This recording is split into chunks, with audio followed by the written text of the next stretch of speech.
E77. And hi, Paddy. Hello. Hi, Laura. Hello. Mighty excited for this one. It's that game that everybody's expecting to talk about. Oh, my microphone's fallen off. I forgot the cable's on my legs. I'm so excited. We're off to a good start. This is great. I'm going to light a candle for this moment. This candle, it looked nice in the store. Does smell nice. The only thing I remember is that it's got jasmine in it. And I know, sunny days, friendly dogs. It's quite nice. Aww. Yeah, it's very nice. So the room is going to be like, oh, it's not going to smell of man. It's going to smell of jasmine and sunny days and friendly dogs. So we're going to talk about Outward today, which I don't think anybody's expecting us really to talk about. And too few people know about it. But I think even to be sort of vague at the start, we're all pretty into it. Yeah. Yeah. Well, I say unexpectedly so.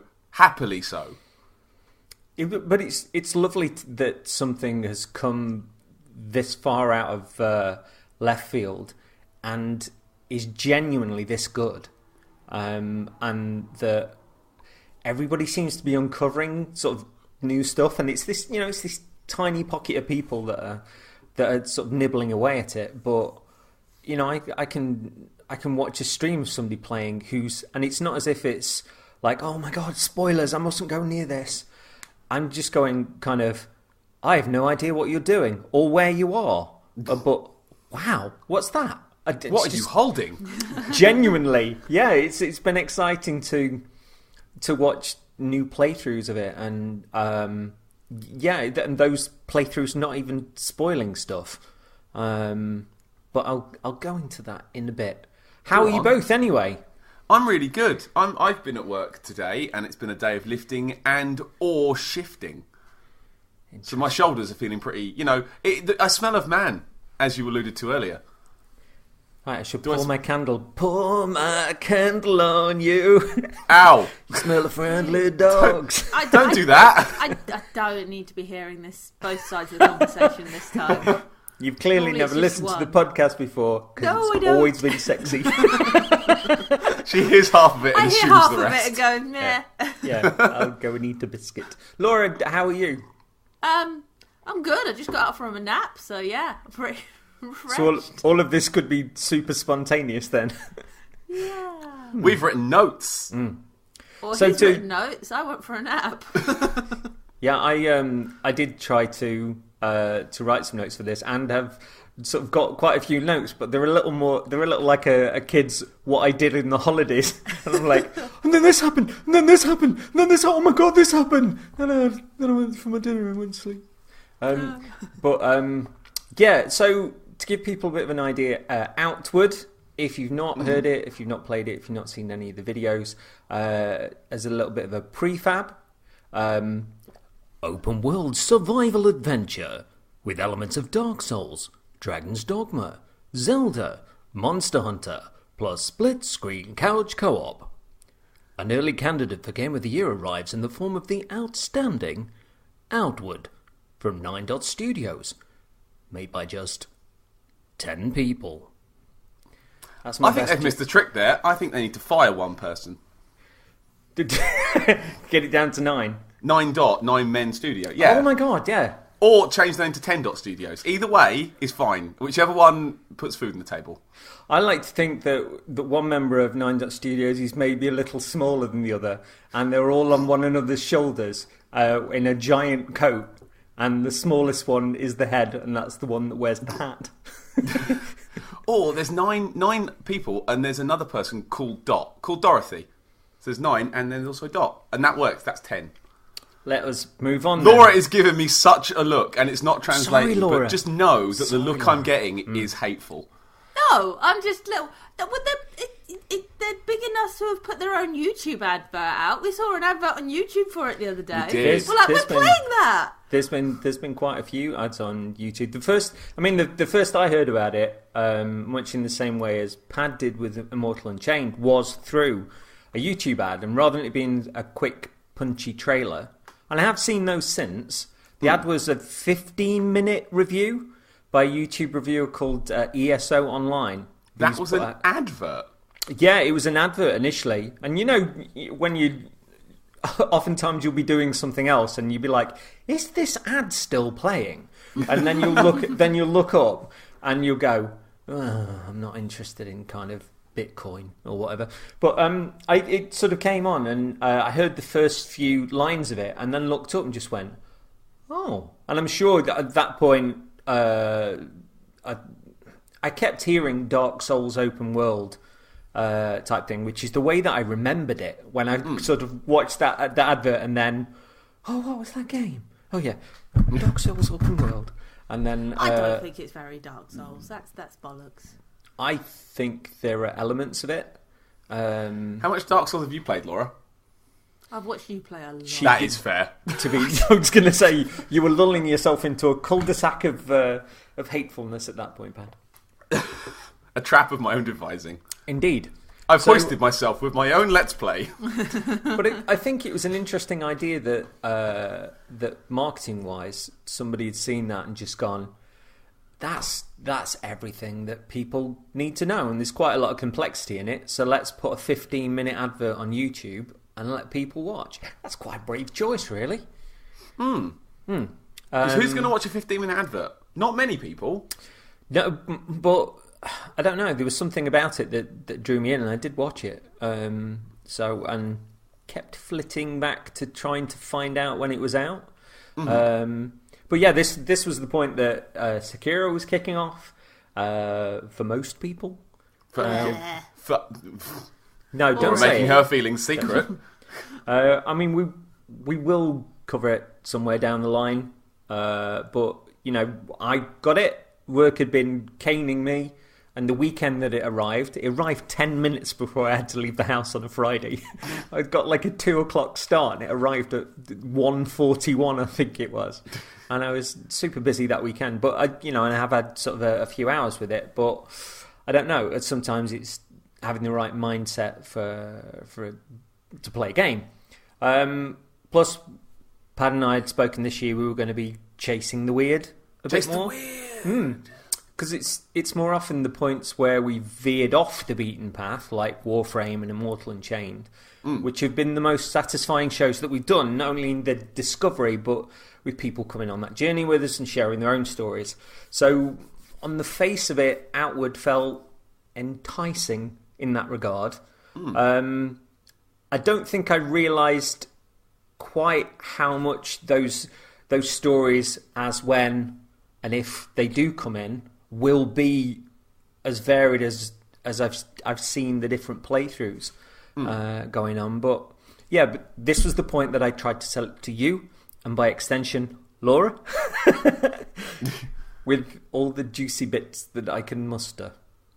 So there was a series of tweets, and you were excited. I was I knew you were on kind of a financial lockdown, so and I was trying to think of everything that I saw and heard in that 15-minute video, and was just freeforming it. So I was like, open world Dark Souls with real world rules. There's survival. There's up to 4-player co-op, and a rarity in the modern day, an open world game with split screen couch co-op. That's probably all you needed to say to him. That was the bit. Yeah. Hey, look, you could play with this with Laura on the sofa. So that kind of was something that I broke in later on. And the interesting thing was he had this this way of kind of denying that it would work by saying the exact thing that would make him work. Because he was like, I'll try and do an impression of Laura's impression of Paddy there. God. So, well, Laura's amazing at the staying alive stuff, but not so much at the hitting stuff. And I was like, yes, that's it. That's why your playthrough will be so good. Because it will be interesting to see just where you go with it and the conversations that you have. And you never get a game of this scope where people can sit down and play it together. And I know the devs have said that they had to make a decision early on as to what they were going to sacrifice to be able to get that in. But it was important for them to do it because nobody really does couch co-op anymore. I can't think of one. Especially not of this scale. Because no one has friends anymore. Yeah, but I think that... When you were a kid, you played video games with your friends next to you. Now people don't have friends, they have internet people they know. This... Um, good cough. Good cough, well positioned. What's that about? 5 stars. Good cough again. So yeah, it's just being able to sit with someone on the sofa and go, stop being a pillock, we're going this way. It's fun.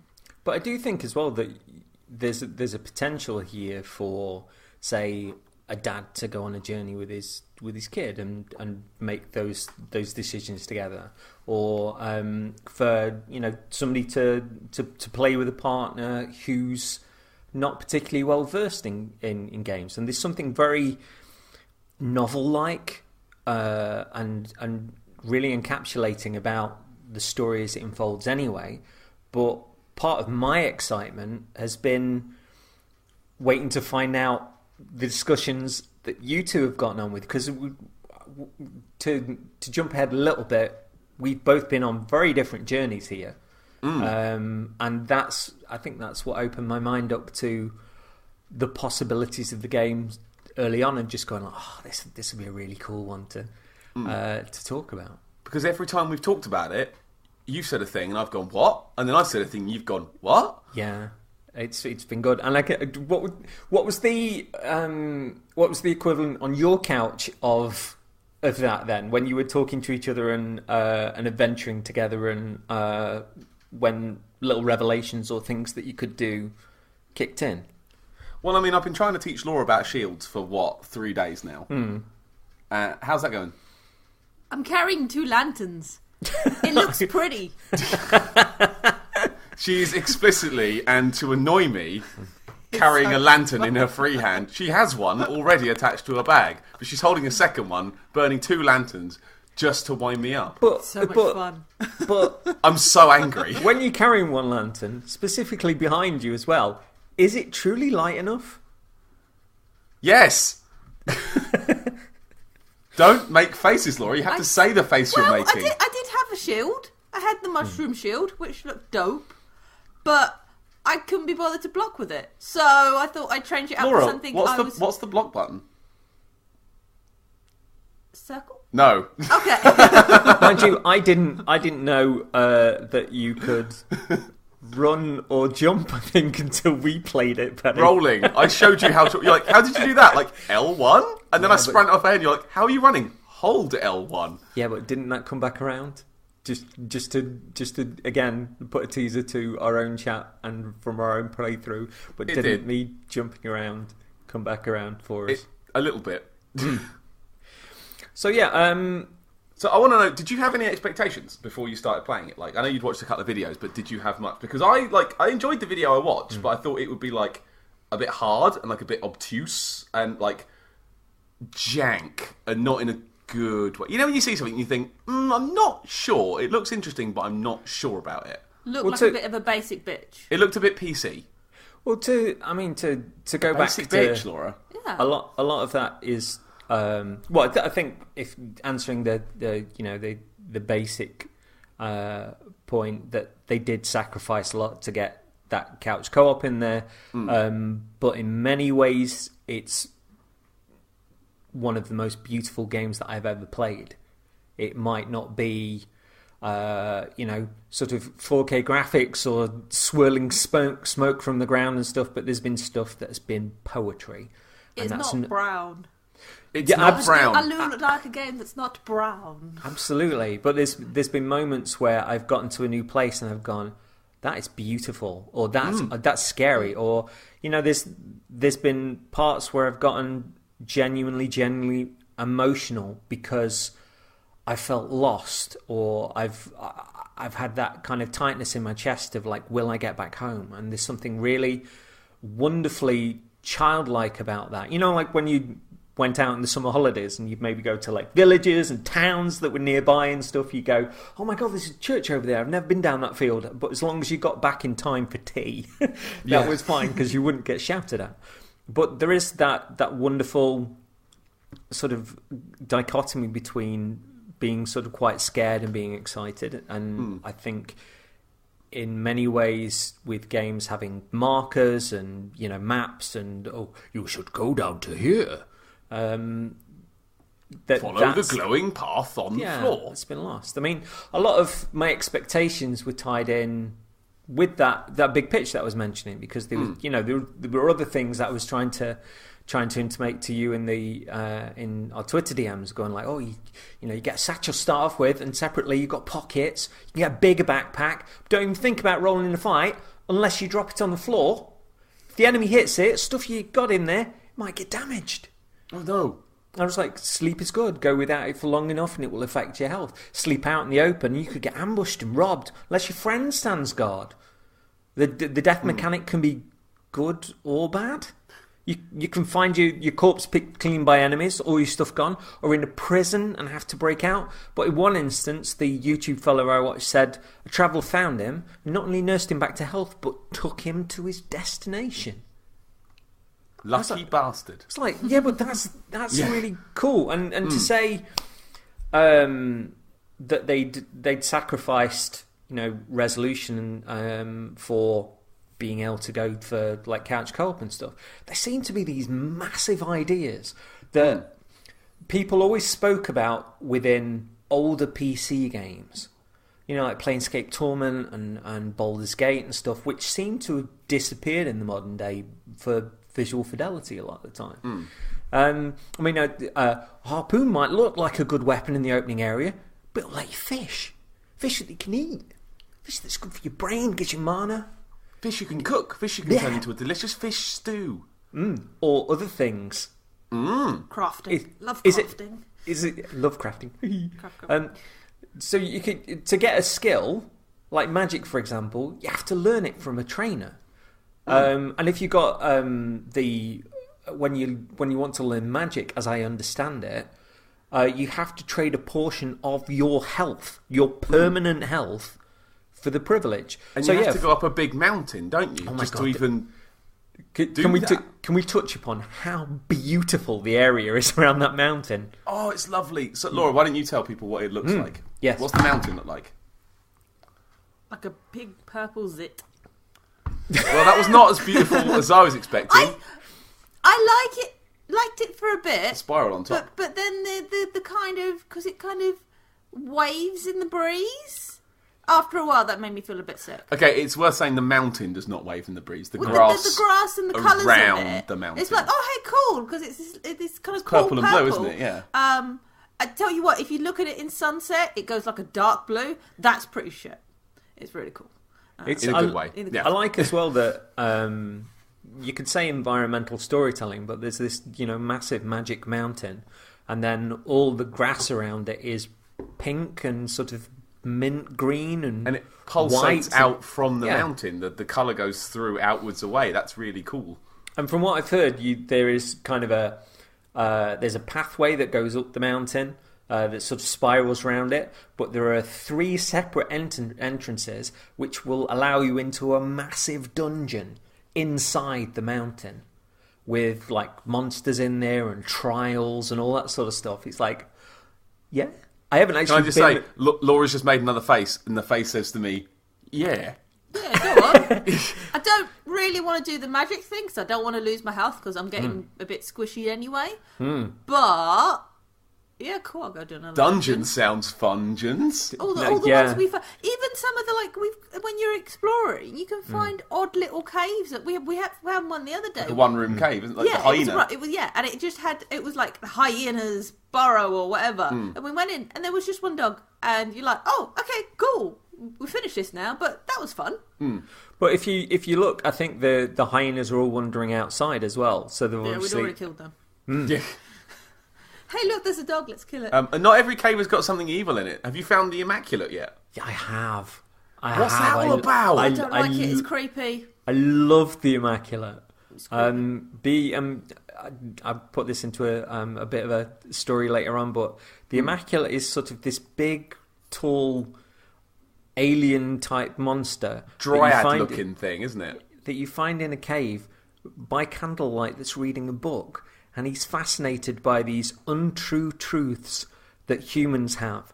And that he's just stopped and he's reading this book, and you have this conversation with him, and there are a number of pathways that you can take within the conversation. But I think I chose like the bottom one. I was quite sort of nice to him, and he was lovely and complimentary. And he says, "Oh, I'll be moving on soon, but hopefully our paths will cross again." We did the same. Yeah, we did the same. Yeah, the exact same I didn't want thing. to take anything from him.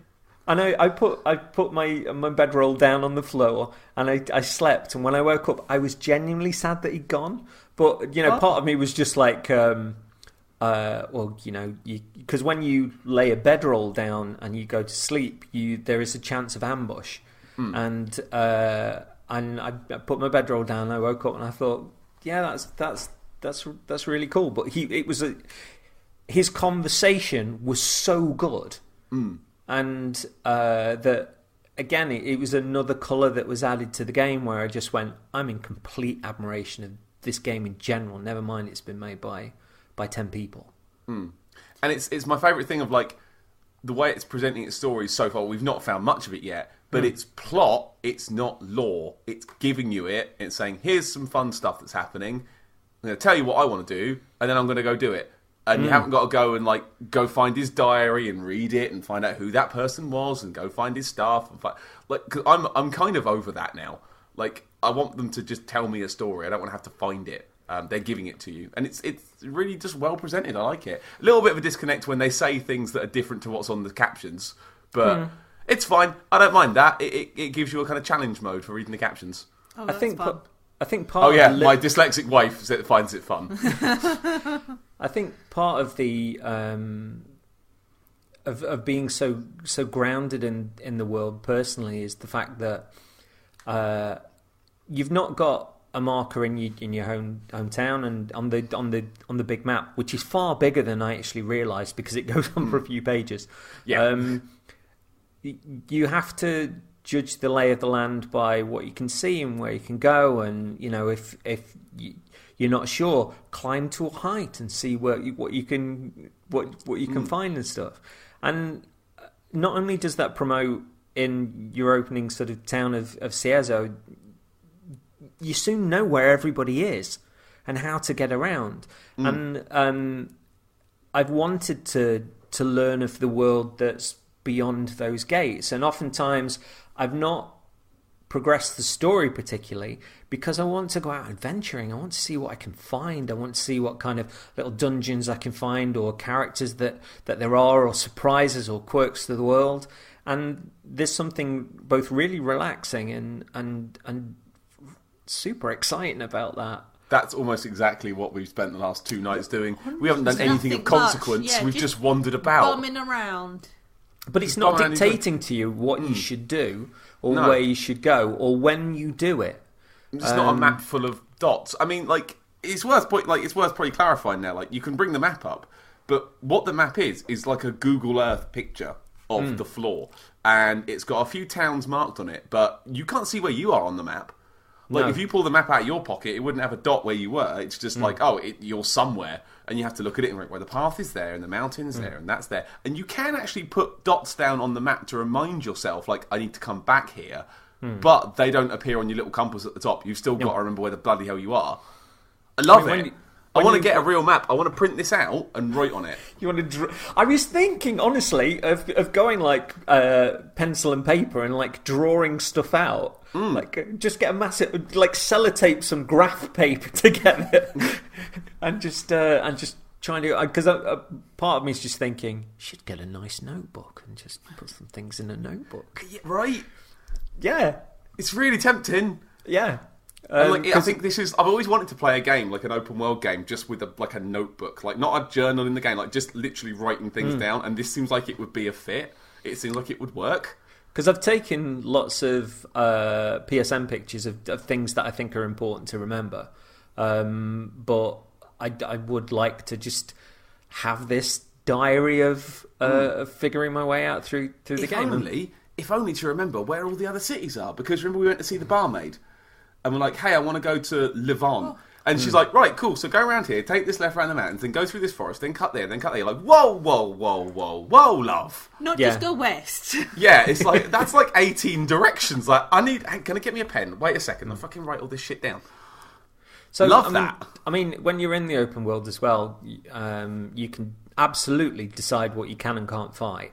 Mm-hmm. And do not think twice about running away if necessary. I'd like to cut to Laura. Hey Laura, what should we fight and what should we not fight?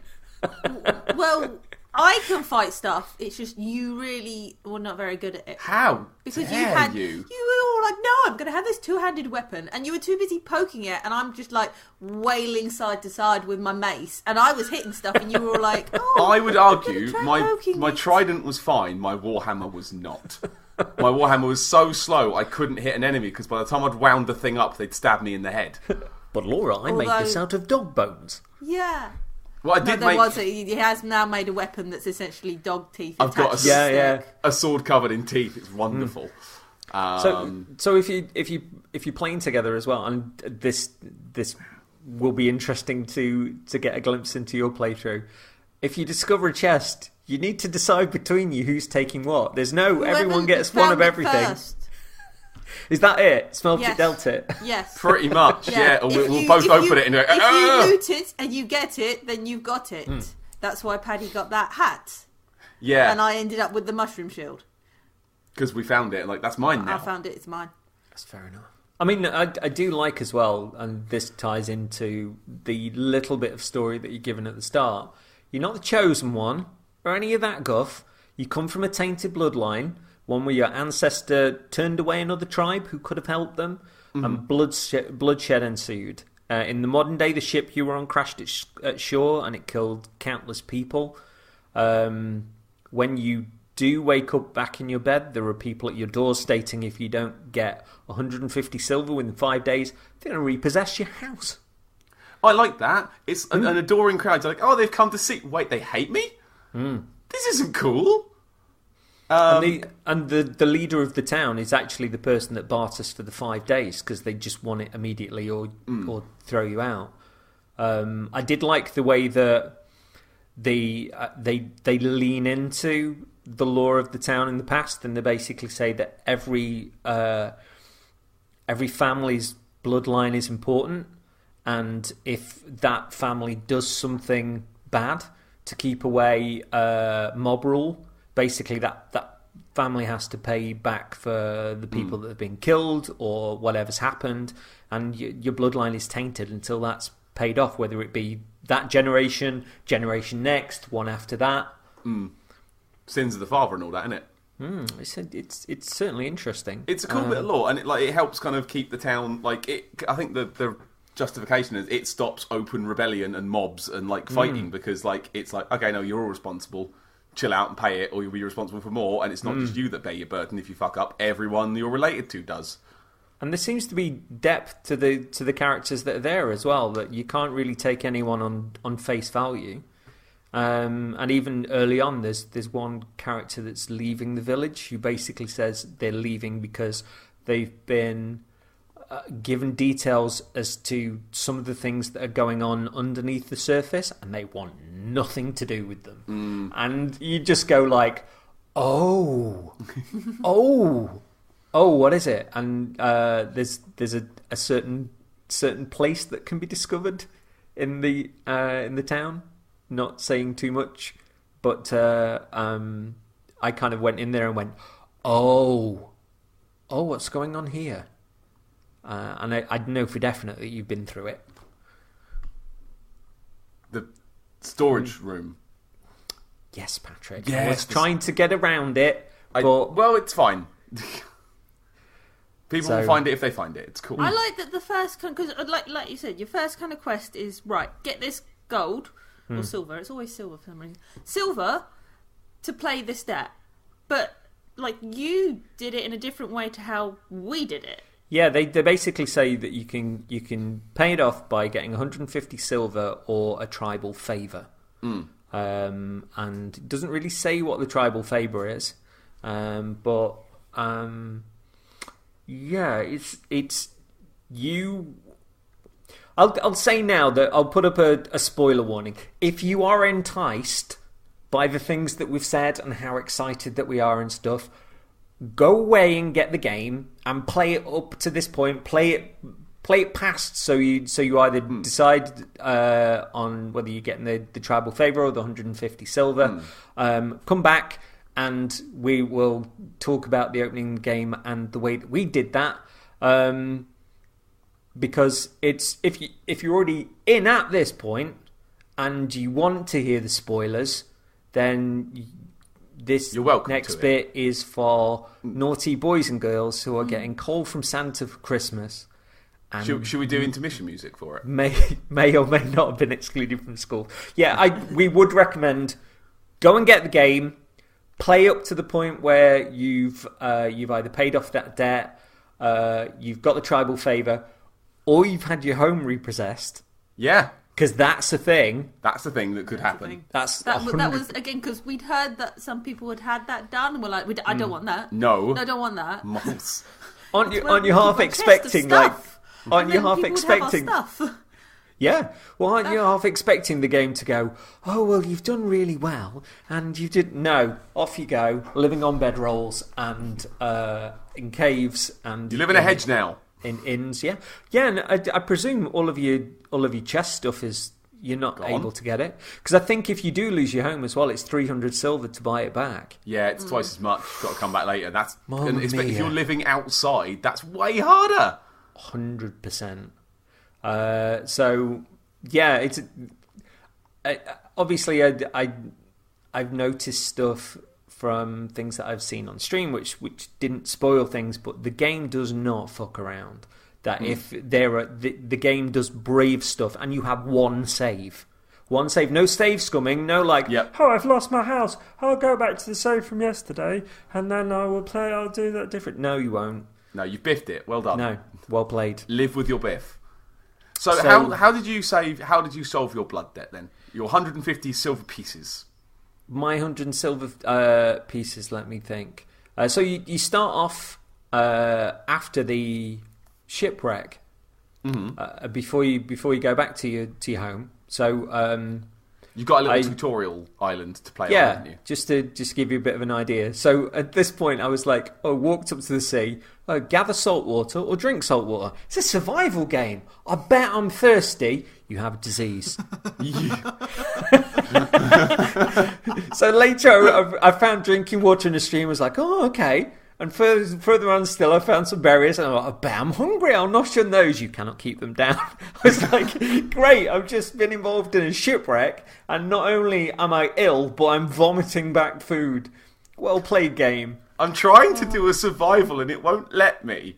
I believe you, but at least Pad did that from the start. I know that. I initially played it just to make sure, to see how long the opening section was. I did a quick boot of the character up and ran around, and pretty much ran straight to the exit of Tutorial Town without playing around with the combat or doing much of the finding stuff. I just picked up a stick, talked to a man, went to sleep, and the game has begun. So I didn't do much there. But when we played together, pick up all the things. We picked up all the things. Everything. It is a little bit of a kind of explore, find stuff, bit of fighting. Then you find the other survivor, the one that dresses like Paddy at a local event, and then it did look like you. At that. I mean, it's right, but hey, I resemble that comment. I represent that comment. Yeah. So then you curl up on a bedroll, and you, as we mentioned, you wake up back at your home. You open the front. Let's face it, when you wake up and you're back in your home, it's like, oh, finally, I'm home. And you have a bit of a run around the lighthouse that you're in, and you realise that you've got an amazing kitchen downstairs. Oh, isn't it good? And there's a few bits to pick up there. You've got chests where you can put all your stuff. Oh, life's rosy. And then you open the door, and there's a mob outside. And you're given that quandary that, basically they are all baying for your blood.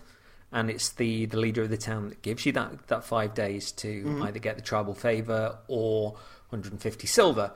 Let me think. So you just like went and ran around and picked loads of stuff up and flogged everything you could find, didn't you? I did, and some of those things I regretted selling because I wasn't really that up on the things that I'd need and things that I didn't. And you've got your pockets, but you also get a satchel, which is very limited in space, and you can buy a bigger backpack, but you need that money to pay off your blood debt at the start.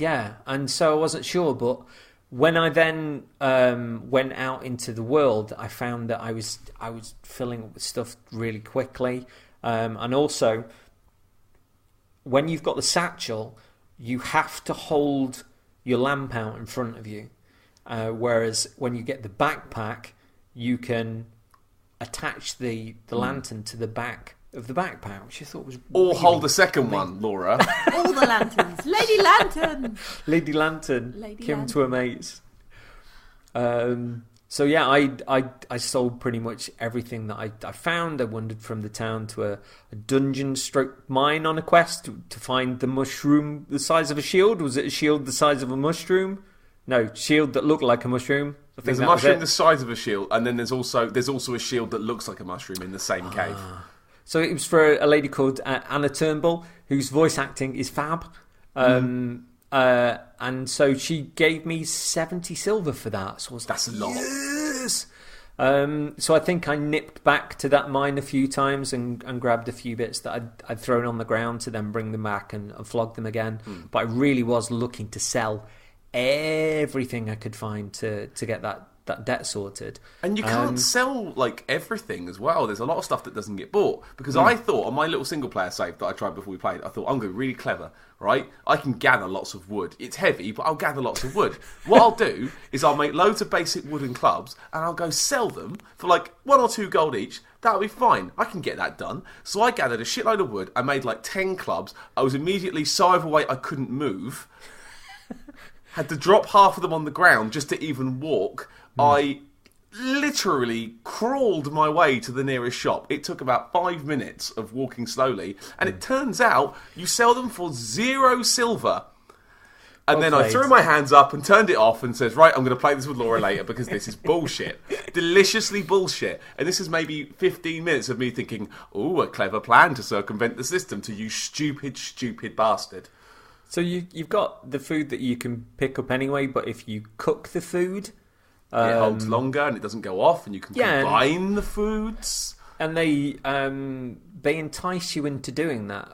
There's a certain guy who's just like, oh, your family's got that really great recipe. Can you do one of those for me? And that gets you into experimenting with cooking. And I think that you delved into that far more than I did, because I learned a lot from you when we co-opted. But get there later.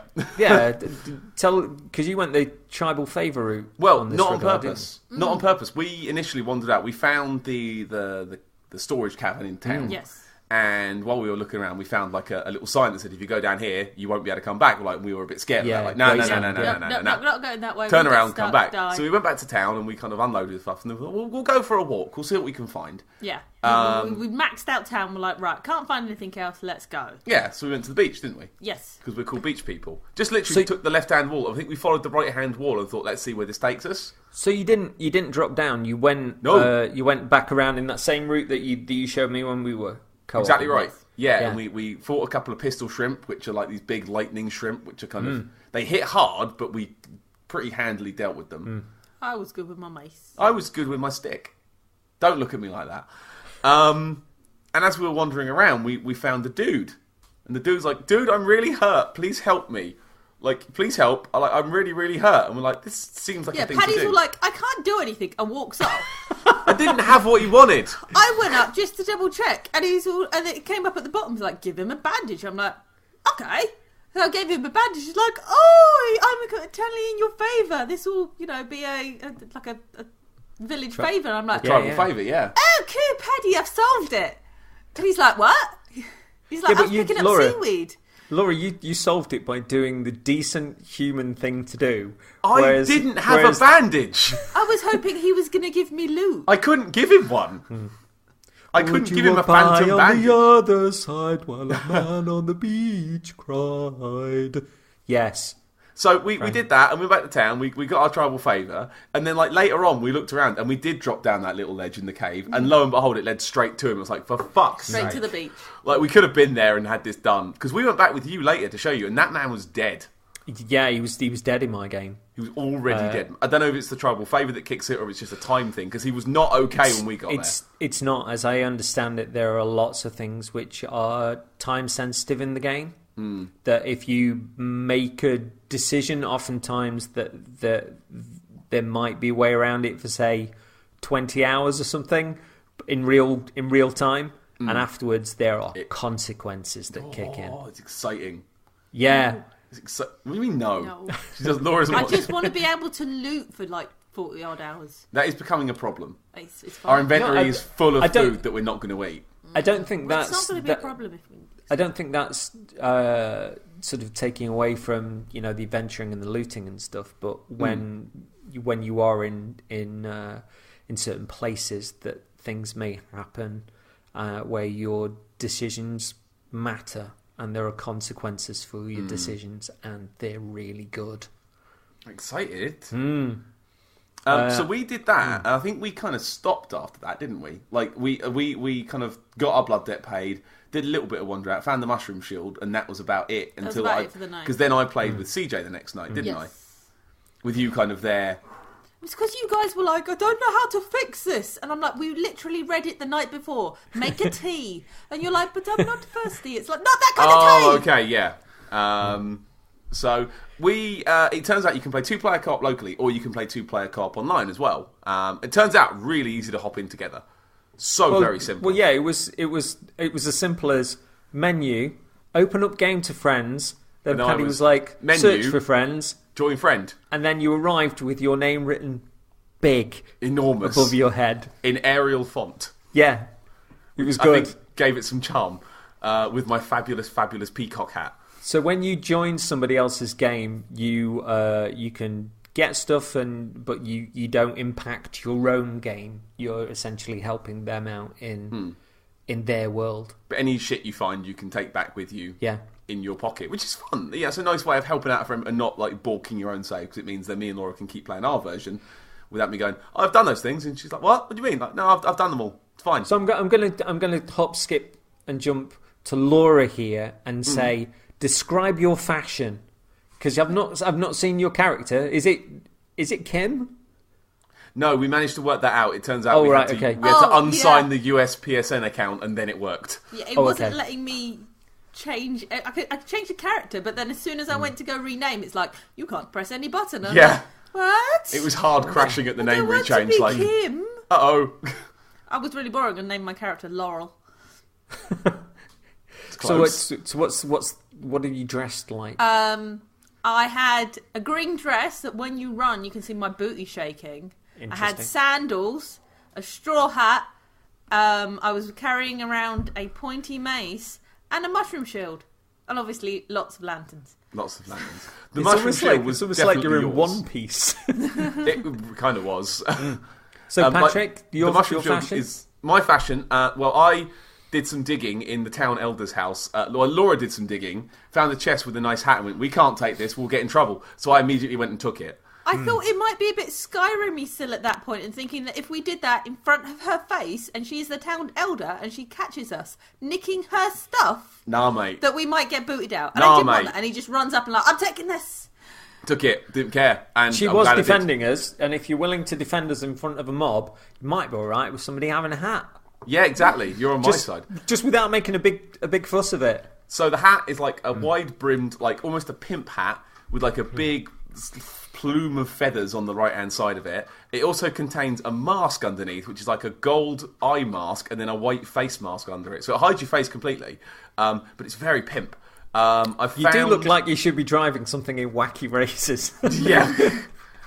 I should be setting traps for Penelope Pitstop. I've also found a trader garb that gives me extra pocket space and looks a bit like the Elite Knight set from Dark Souls, which is cute. Okay. and a pair of just nice boots. I've got a nice bog standard iron shield, and now I've gone through a few weapons, but I'm settled at the minute on a fang sword, which is a sword covered in teeth. Teeth good. I found on hyenas, and I glued them to my sword, and now I have a fang sword, and it's pretty cool. It's my favourite weapon I've used so far. I've had a bit of back and forth with weapons and not quite finding my rhythm with them, and I think I found the one I like now. Okay. So yeah, I'm happy with it. I think it's a good look for me, and we look good together. Laura with a big round red shield or lantern, depending on how she feels and how annoying she wants to be to me, personally me. And me with my sweet hat. What about you? What do you look like on a fashion show? Now, you see, I was very impressed with the way that you looked and usurped somewhat, because I'd not really ventured much into the fashion side of things. So I just had early on, like a green stripy top, a kind of white balaclava, and if I had to nail down my aesthetic, it would be Assassin's Creed Poundland. It really was. It's not good. I'm not proud. You shamed me. My face has a look of sort of a shocked Russell Kane with blue messy hair, and a nod to the fellow that I first created on our Dark Souls 2 run. And I knew the second you took that hood off, it would be blue spiky hair. I knew it. But Before you even did it, I'm like, it's blue. I realised today that the facial expression is not unlike a blue steel pout. So perhaps Zoolander is my fight aesthetic. It is a little bit. I do need to work on this. Because when we were on our run, you showed me a lot of kitchen stuff, and I'd not really gotten into this. So the kitchen that's at the bottom floor of your lighthouse. There's the NPC that asks you to create, but you'd super gotten into that, hadn't you? Yeah, well, I picked up a random recipe in the cave, I think, and it's like, oh, cool, I can make a fish dish. Well, I'm going to go make that. It's like, oh, this is actually very good food. I wonder what else we can get. And I kind of experiment on making jam, and it turns out if you just cook a piece of bread, it becomes toast. I'm very pleased with myself when I worked that out. It's worth saying, if you cook a piece of food and you don't get a recipe that works, it just makes food waste. So you can experiment, but don't experiment with things that you want to lose. Like you can't lose. But sometimes there's a mush that is good. Like not as in sort of your food has gone wrong, but isn't there some sort of thing some sort of paste that sounds absolutely disgusting, but it can keep the cold and I don't know. I've not found that yet. You don't need to sleep. And, sorry, that's me. It keeps your health and your stamina up. Because I looked at it, I was like, "Oh, what's this?" And I was like, "Oh, that's really good." I think it's probably made from beetle. This is something else that I think is really cool. That on certain trees you will find fruit, but every now and again, when you pick from those trees, there will be a beetle that comes with it, and the beetles have properties in themselves that you can use for teas, or you can just eat them on their own. Like just one of them later. A little snack on some beetles. Yeah, well, like one of them later, I was really Sweetness. struggling, and it kept out the cold. It kept me from freezing to death. Oh, I like it. So the reason that we experimented more, because I experimented more with food in our playthrough, well, in our little session than I had with Laura, is because we went out for an adventure and I caught an infection. I got a hit from a dirty sword, I guess, and I was like, what does that icon mean? I've got a weird googly face. What does that mean? I'm infected. What the fuck does that actually mean? And my health was like ticking down really, really slowly, but it was still ticking. And it's like, wait, we need to fix this. I think because at the time we thought we can just sleep it off, can't we? We'll go sleep it off. So we ran back to town and slept, and I still had it. I was like, shit. Okay, that didn't work. Now what do I do? Right, there was something that cured it, wasn't there? Let me state that you went back to my lighthouse, and because I had blue hair, I took the blue bed, and I let you sleep in the red bed because of your ginger hair, and it was almost like a twin Humanities lighthouse. And now I want that to be a thing. Interesting fact: we sleep in the opposite beds in our save. Really? I sleep in the blue bed because blue for boy, and Laura sleeps in the red bed because red for girl, I guess. Really, I like he just sleeps at the one at the top of the closest stairs, one. To run to the other one. I like the thought in 9 Studios where they might be like, oh yeah, this obviously we'll have a bed near to the top of the lighthouse, and then somebody went, but what if somebody's staying over? Yeah. Well, they could put down a bedroll. No. No, they can't.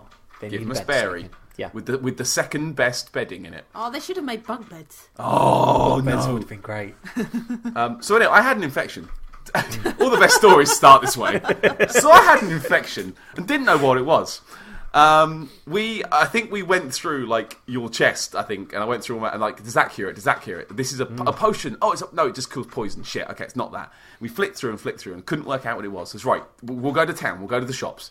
So me and you ran down to the shops. I think it was the alchemist guy that we spoke to that had the actual solution. And I was looking through all his like recipes. It's like, hang on, what? Reading through. Oh, hang on, wait. Bitter spicy tea cures infection. Shit. Okay, I can either buy one of them for 8 money or buy a recipe to make them forever for 25 money. And you very quickly taught me into the 25 money. Of This course, is bollocks.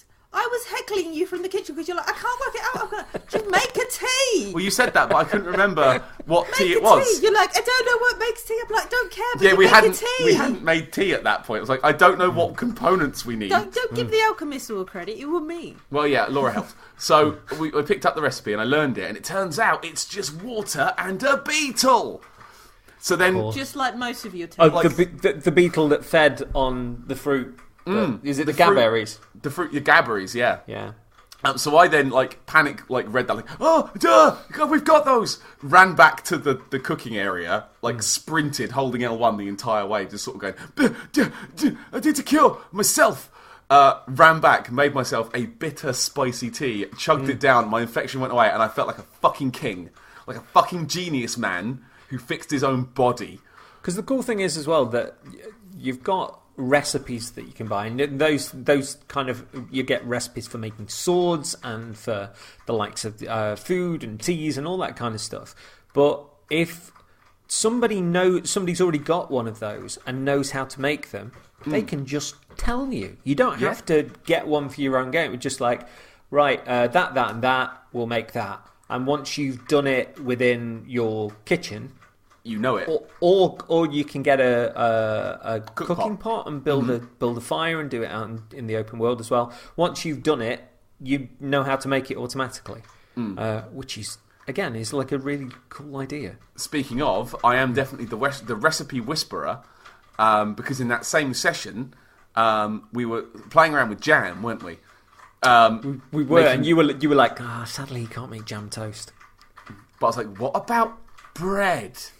So I combined jam with bread, and it made a gabbery ganache. Which it you then made gave jam to bread. me. Yeah. And my shocked, pouty face was literally holding what looked like a loaf, and then just devoured it. And you were so proud. It was like, I did this. The note I've written in my book is jam solution. Is this how we judge games? So in the future, it'd be like, Cyberpunk 27 is really, really good. But can you make jam toast? That's jam not toast. A future I subscribe to. It's jam bread. Not I keep even. saying it's jam bread, and this has been an argument we've been having for 3 days now. They need to put an update in right now. Patch it in. Toast. I was going to say you cook the bread. You said you No, made I toast. cooked toast, but toast and jam doesn't work. It just makes food waste. Whereas Okay. jam and bread does work. So it's the sandwich then. It's not a sandwich because it's a single piece of. on the thing. It's a jam club sandwich. No, they need to either make it into a jam sandwich, or they need to put jam on toast. Maybe they if I don't use- need to do the lazy child version. Maybe if I use 2 bread and a jam, it'll make a jam sandwich. Oh, I should have. You're out of control. I'm writing this down. This is like a VH1, like behind the music, where it then cuts to Laura, like, it's then that he left home, pursuing his dream of becoming a chef. Just shows you on like a Gordon Ramsay, like, what the fuck is this? And like, I stuck 2 pieces of bread together to 2 other pieces of bread. And then I had a beetle, and it was great. So I come back to you in a month's time. How are you? Oh well, I've ascended the throne of pain, and I have defeated the fell lords. What have you done? I think I've made goulash. I pour a bit of jam into some rice pudding, stirred it around, it's pink. Oh. I've worked out jam tea. So we went back out into the open world, and we ran into a couple of boys from Bandit Camp. Oh my god, yes! This is glorious! Who we hid from in pantomime-like fashion. So if the jam was your favourite, this is my favourite thing that we did. Buy 'em up. Can I tell the first half of this? Because I want to tell the first half, and then we'll cut to you at the right point. Two naughty bandit boys versus twin humanities. Yeah. Also a fence. We saw the two naughty boys in the field, but we can take those naughty boys. We're pretty tough, right? We just come out of town. We're all full of jam toast. We're like, yeah, we can do this. Jam bread. That's the jam speaking. Ah! I was jammed off my pips. I'm getting really hungry. those Gabries. Full of sticky juices and goodness. It's so the Beatles talking. We saw these boys, and they were behind like a rough sort of like maybe like 6 meter long chest high wall, right? And there was one. No, it was a fence. Call it what it is. It was a fence, a wooden fence. So we kind of activate crouch mode and sort of stealth up to the wall, and they hadn't seen us. So we're stealthing up behind the thing, and they start to walk around the right hand side. So we walk around the left hand side, like comedy cartoon. Boing, boing, boing, Abbott and Costello in the open world. Yeah, like goofing around, sneaking around, and they hadn't seen us, and we're like, can we take them? We can fucking take them. We can take these boys. So we decide, right, I'll take the left, you take the right, we'll divide and conquer, just like the division. You know, you go left, I'll go right, and on the count of 3, we'll drop our rucksacks, we'll knob in, I'll have the guy on the left, I'll have the skinny guy, you have the fat guy, right? Because we'd fought a big electric beach shrimp before pistol shrimp, and that was easy. I didn't chuck my backpack down at that point, and I think I'd only just learned running, or it might have been before I'd learned running. Yeah. So it was really you doing a lot of work, smashing its face in while I was trying to nip in. Yeah, I had no idea. But anyway, two naughty bandit boys versus twin humanities. And we remember, so our drop bag button is up on the D-pad. I've still not successfully holstered my weapon without dropping my bag on the floor, it must be said. Because holstering your weapon is down on the D-pad, and every time I went to put my weapon away, I put my bag on the floor. That's a whole other problem. I didn't know that. I always did the trigger and button from. Oh yeah, no, it's down, and if you tap left on the D-pad, you can turn your light on and off. And if you tap right, it brings up the map. There you go. The game tips tutorial. So we're hiding behind a fence. And we get ourselves ready, and I've got my finger on the up button. I've got my I think I had my trident at the time. It's like, okay, we ready for this? Okay, and in 3, 2, 1, go. I hit up, I drop my backpack on the floor, I run around and I find my guy, and I start stabbing him. And it's going quite well. I took a hit or two, but I'm stabbing my guy, and after a couple of minutes, I'm stabbing him. Yeah, ooh, ah, duh, duh. And I stabbed him about 6 times, and he went down. And I look over to you. What did I see? So I dropped my backpack, I'd realised that I'd left my sword in the backpack. So I kind of jumped and sproinked and ran away, and you could always sort of see the bandit guy going hey, that's not fighting. And then I sort of ran around the fence again, got back to my bag, put it on, got out my claymore, dropped my bag again, and then started fighting him. Because I looked around at you running around like a gimp, what are you doing? But did you die here? No, we didn't die together. We died. Our first death was much later. When did you die? Because I revived you. I think I fell down. I even got a trophy. I think I fell down in a cave. I think it was the shrimp. I think you woke me up after the shrimp. Oh, okay. So I ran out. I see you running around with no weapon. What are you doing? I think even the sword in the bag. The sprinkiness even kind of took me back a little bit. So I had to run in, and I took more hits off that guy trying to protect you so you could get your backpack back than I did off my own guy. It was wonderful, and it's, I think, a lesson that we've now learned forever. Put weapon in pocket, not bag. One thing I did see from a Co-Carnage stream was somebody said that if you have got a backpack and you drop it on the ground with a certain amount of stuff in there, you put on a different backpack and take certain things from the one that's on the floor, you can essentially use the one that's on the floor as a chest in the main world. Oh! Because we've just been throwing stuff on the floor and ignoring it. Yeah, but essentially you can, if you get to a cave or whatever, you can, and you've got multiple backpacks, you can drop one on the floor, take whatever you want from it, go somewhere else, and then you're not particularly over encumbered, and you can it stays as a chest in the world. How can you have multiple backpacks? As soon as you pick up a backpack, it drops whatever backpack you've got, because it's like, you've got one of these. Maybe you could make one, and then you could run to where you want to do, put it down, then run back and get. Yeah, your I think a merchant had got another one. Have you found the trader that looks like Father Christmas? He's got a massive reindeer with a red nose. Yes! It looks like a resi dog. It looks like it's been skin ripped off. Yeah.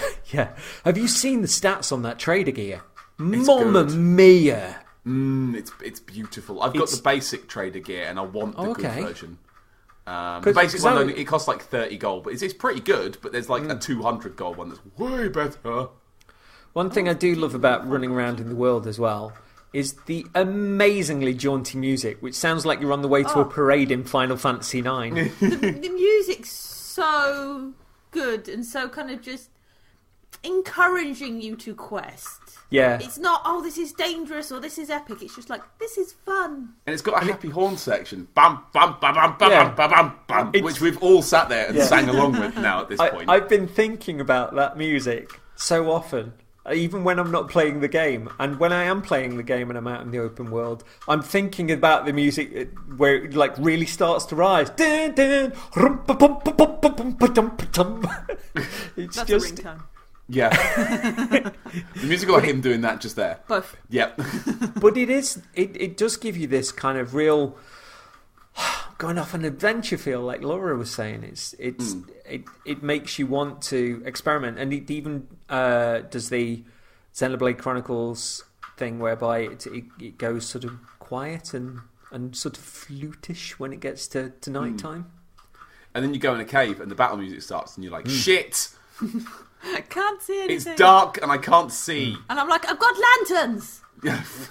So what's happened in your game sort of since I've spoken to you then? Because you said you were going out and you were getting the lay of the land and just we had an experience, didn't we, Laura? We had. Paddy had an idea of where we should go. Well, no. Okay, so on the map, there's a few things pointed out, and there's like bandit camps and places, and there was a fortress. I thought, well, the fortress sounds cool. Like that wouldn't be full of bad guys, would it? It's a fortress, maybe. I didn't think that when I saw fort on the map. Well, at the time, I thought, it's a fortress. It sounds like it might be a fun place. So yeah, let's go there. So we went past the big mountain and we followed our map. And we went the wrong way at first, and then we went back and we found this big fortress. It's like, oh, cool, okay. And there's bandits outside. There's like 3 bandits, I think. We saw 2, and we didn't see the third one until later. So we fight the bandits one by one, and we did quite well at the bandits at first, didn't we? And then did you go into the bandit camp? Well, we'll get there. No, we were outside at this point. Outside the walls. This is a fortress down on the beach down south. It's not the bandit camp up north with the wooden thing. This is a stone-walled fort, a castle almost. Minecraft. Minecraft castle. So we fought the first 2 guys, and then we saw the third guy come out. And what did the third guy look like, Laura? He looked like a knight with armour. Yeah, like a big tower shield, big armour, big weapon. Oh, okay. We're like, we can take him. He looked a bit Tarkus, if that rings a bell. He's a bit Tarkus. He's a thick boy. This sounds like you speaking in many games where I go, I think we need more of a plan than that. So Laura decided, and I went with, we'll fight him too. Okay. Well, I was doing quite fine with my fights. Paddy was still having issues with his two-handedness. How do you fight, Laura? I swing my mace from side to side, and it hits things. You hit the X button. I hit the X button, and that's it. You don't block, you don't roll, you hit the X button. I had the X button. So I'm running around trying to help, doing a bad job. Yes. I went down first, didn't I? Yes. Even though it was mainly fighting you, I still took more hits. And I'm quicker. like, well, I could try and revive him. The moment I go over to revive Paddy, this guy's going to twat me in the back of the head. I'm like, I'll just keep wailing on him. I'll do fine. I didn't do fine. Yeah, he's a good boy. We didn't take more than a quarter of his health, did we? So we died together on the floor, on the beach, by the castle. And we thought, what happens now? And then a screen flashes up with a picture of a dungeon. And we're like, fuck. So the game told us that bandits had captured us and put us to work in their mine. And when the game comes back, we're both stood in a prison cell. Butt naked. Butt naked. No items. Yep, butt naked, nothing. Laura's backpack is on the floor for some reason, but mine is not. But not the stuff I was wearing or had in my pocket. Yeah, so no clothes, no weaponry. It was only like the odd bits of food and stuff and the just random... Shit I'd picked up. Yeah, it's like, fuck, okay. So we walk out and we have a little look around and we've got like no health at this point. It's like a quarter of our health bar. It's tiny. Yeah. And we talked to a couple of people. They're like, oh, if you want to get out, you need to work, or you can pay the guards, or you can ask them to maybe go to another place in the thing, or you can maybe try and start a fight or sneak out. Ooh, it's like, that's okay. really juicy. Yeah, and there's a lot to it. So we walk around, we talk to a few people, and we find like the fence. Like the dodgy bloke will give you a bit of silver for shit you can find him. So we go and we pick up every single pick in the entire place. Every mining pick. We keep one each for ourselves for a weapon, and I sell the rest for 3 money each until we have 30. Now we walked around a bit and we thought, well, what are we going to do? We're going to like do it, and like I was pretty adamant that paying the money would be the easy solution to get us out quickly. I think Laura, you wanted to explore a bit more. I wanted to see what the other options you could talk to him about were, because I knew as soon as we paid that gold, we would have been booted out. And Paddy's all like, I want my stuff. It's like, well, you're not going to get your stuff if we just get booted out. True, yeah. Guess what option Patrick picked? Well, I was excited. And then we were outside this fortress. That's it. Outside, still butt naked. And it's like, great, cool. And he's like, and I'm like, you do realise that they got your hat? And then I turned around and went back in. The decider. The inhale was, but they've got my hat. And I'm like, well, we're going to have to go back to all the way back and to town. And your shield?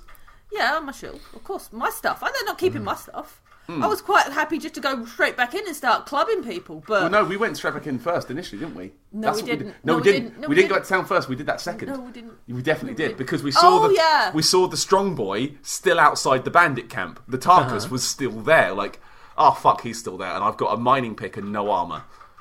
Well, we'll go back in and see what we can do. So we turn around and says, maybe they'll be nice because we've paid our money and they'll talk to us. So we turn around and we go back in.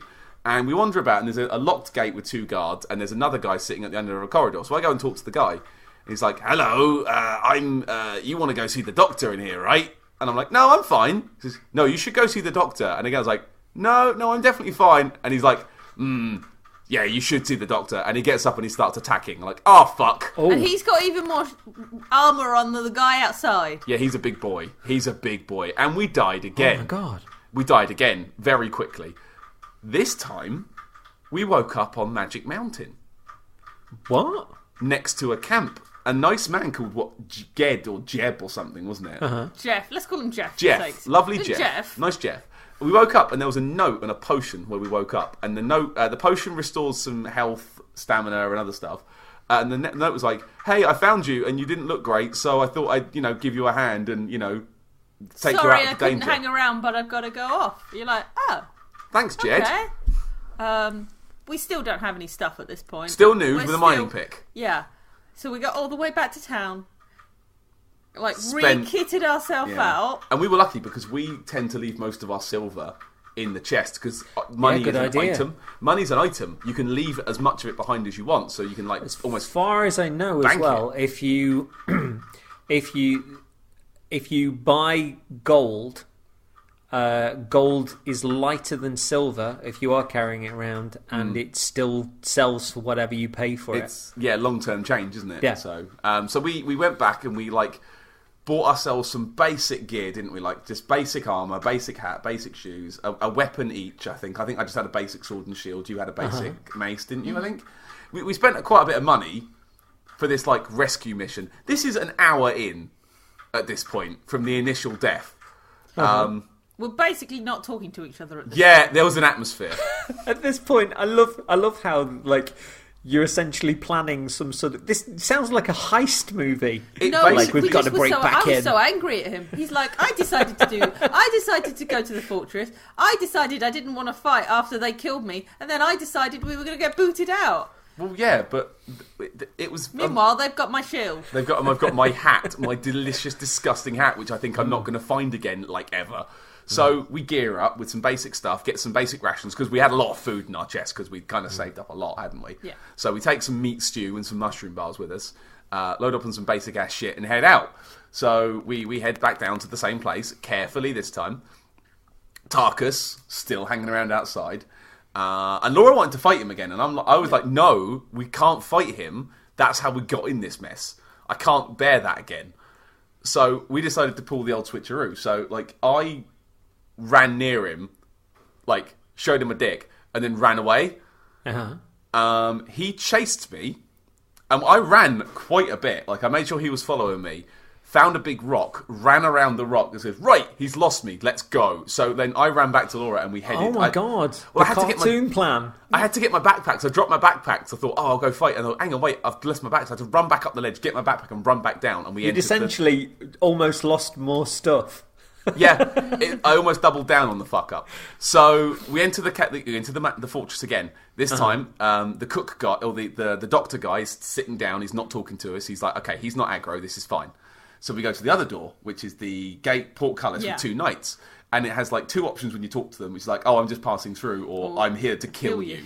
And we tried passing through and it didn't work. It's like, okay, I guess we're fighting them. So again, we prepped. It's like, right, which one are you taking? Laura's like, I'll take the left one, I'll take the right one. Okay. Still haven't got your stuff at this point.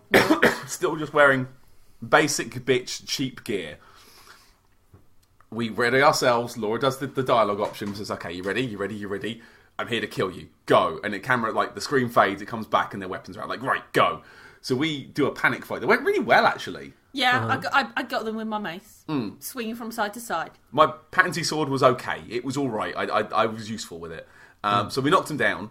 Laura picked up the keys. Of course, I loot. That's the first thing you do. And Paddy's all like, the guy's coming to get us. The guy's coming to get us.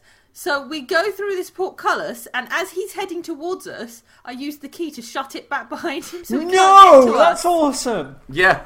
So he's now a bit aggro on the other side of this gate, and we're like, well, we're going to have to do something. So we start exploring and kind of sneaking around a bit. No. All right, I explore. Laura. Paddy's sneaking around. I was in stealth. Laura refused to press the circle button. I was like, we're going to get seen. No one was Just bothered go a about little me. bit slower. It's not a problem. And she's like, no. Lantern out. Run. Like, oh my God. We're going to die. We go down some stairs and we go past a room that's got all the guards having lunch. They were sleeping, but no one looked at us. Yeah. Like, bad room. Turn around. And then we finally find a room with a chest in. No, I found my backpack on the floor, didn't I, first? I was like, okay. There's a backpack. Wait, this is my backpack.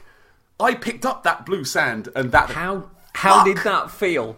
Because there is a huge sense of ownership in these things, I find. It was mine, and I swapped my backpack over, so I took off the basic one that I'd made, remembered to go in and take all the stuff out that I brought with me. It's like, right, well, that's the backpack, but I can't find, like, my stuff isn't there. Like, my stuff I was wearing, my hat, my weapon, my gear, Laura's stuff, we couldn't find it. And then we looked around a bit more, and in the same room were 2 chests. I found a chest!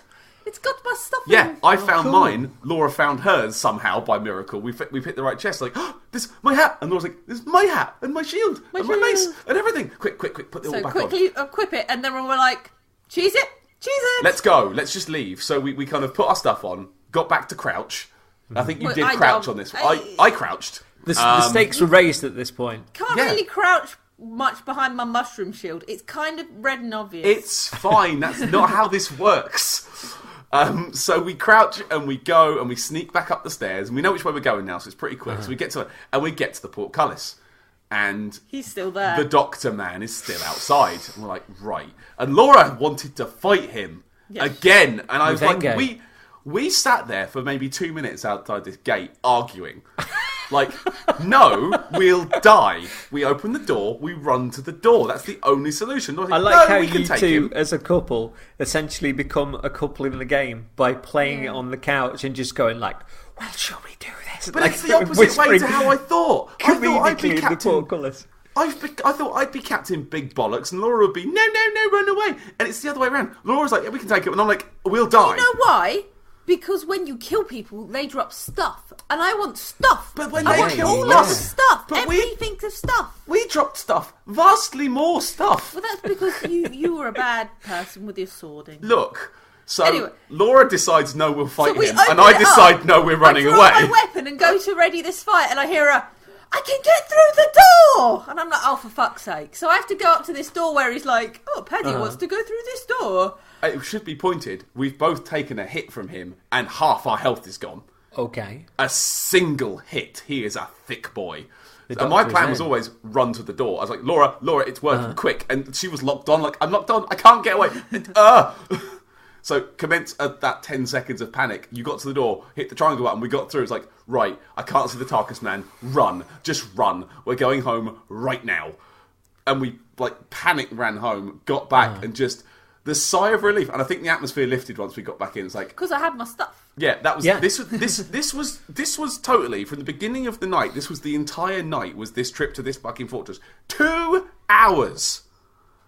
Yeah, and we ended up maybe 10 silver better off than when we started. I still want to go back and beat the crap out of whoever's left so that I can get their stuff. I feel you in every single way because I have a story that's very similar to this but very different, but I'm 100% there. But I will say, how fantastic is it to be able to tell these stories as if you probably lived them? And it was like, it hurt inside a bit when we were bickering, like, but we'll die. I don't realise how serious this is, Laura. I found my sweet hat. I don't want to be parted with it again so soon. Actually got to the point where I'm like, if he talks to me, I might walk off. It was quiet for like 3 minutes. It was the second run back where we died the second time. Running back from the mountain, it was just silence. If he tells me what to do, I'm running off. And a bit of bickering about which way it was back to town because we couldn't decide which way was forwards. We remember which way round the mountain we had to go. It was terrible. I know those feels. So yeah, that was our night. I think we've had since we played one more time, and then we've done a couple of smaller dungeons and things. Yeah, and ran back home in the dark and ran straight into some bandits, which was quite funny. That was... we were running and it was near town, and we had our lanterns out, and I'm like, run. Oh, I can see the lighthouse. We're getting close. Run. Oh, there's a boy. I think we just cheesed it. We just ran away, didn't we? No, we didn't. We beat them up. I wouldn't leave them behind. Oh, okay. I don't remember. I was definitely scared. I beat them up at the very least.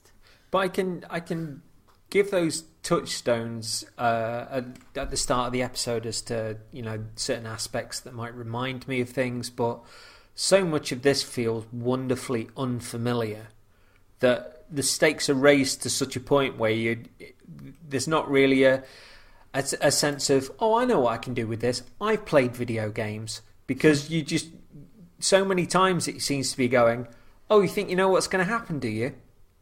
Okay then, rug pull.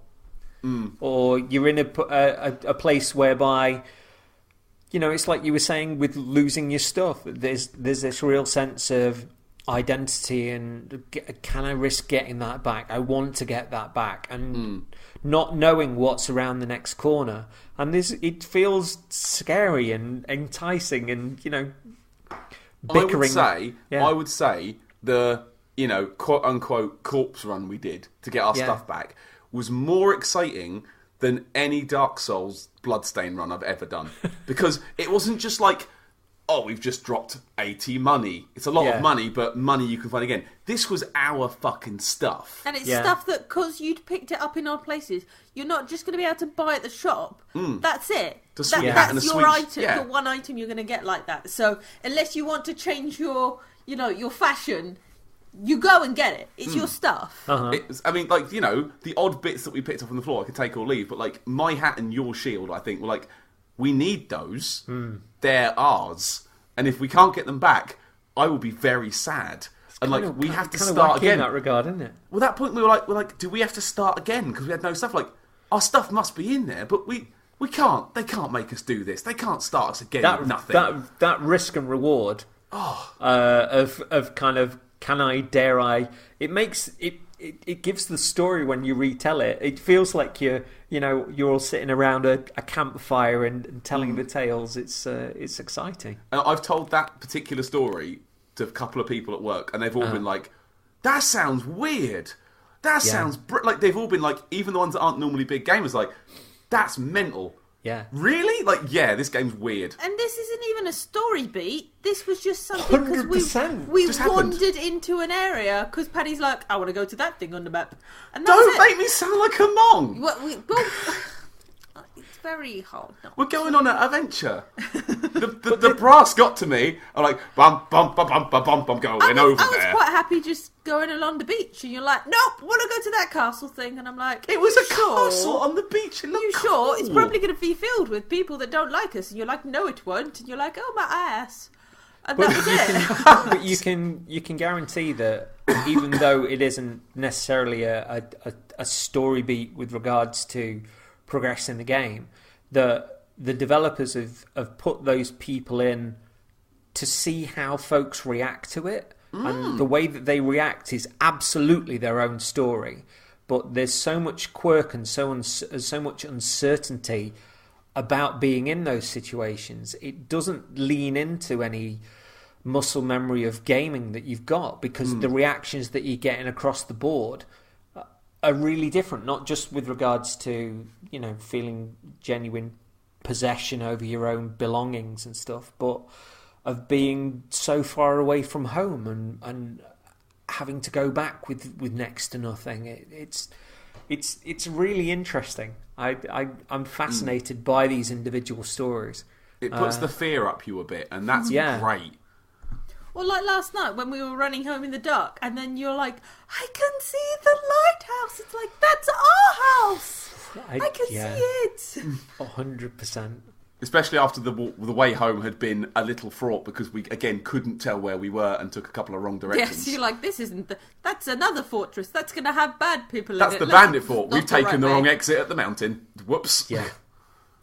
So tell us about your story. I want to hear. You can't tease a story and then not tell that story, because I want to hear. So, as a little bit of a starting point, again, the map has sparse points to be aware of: few forts, bandit camps, ancient ruins, but loads beyond that, as we've sort of detailed. I discovered this very ornate building, which had in front of it some broken down houses, like very different looks to them.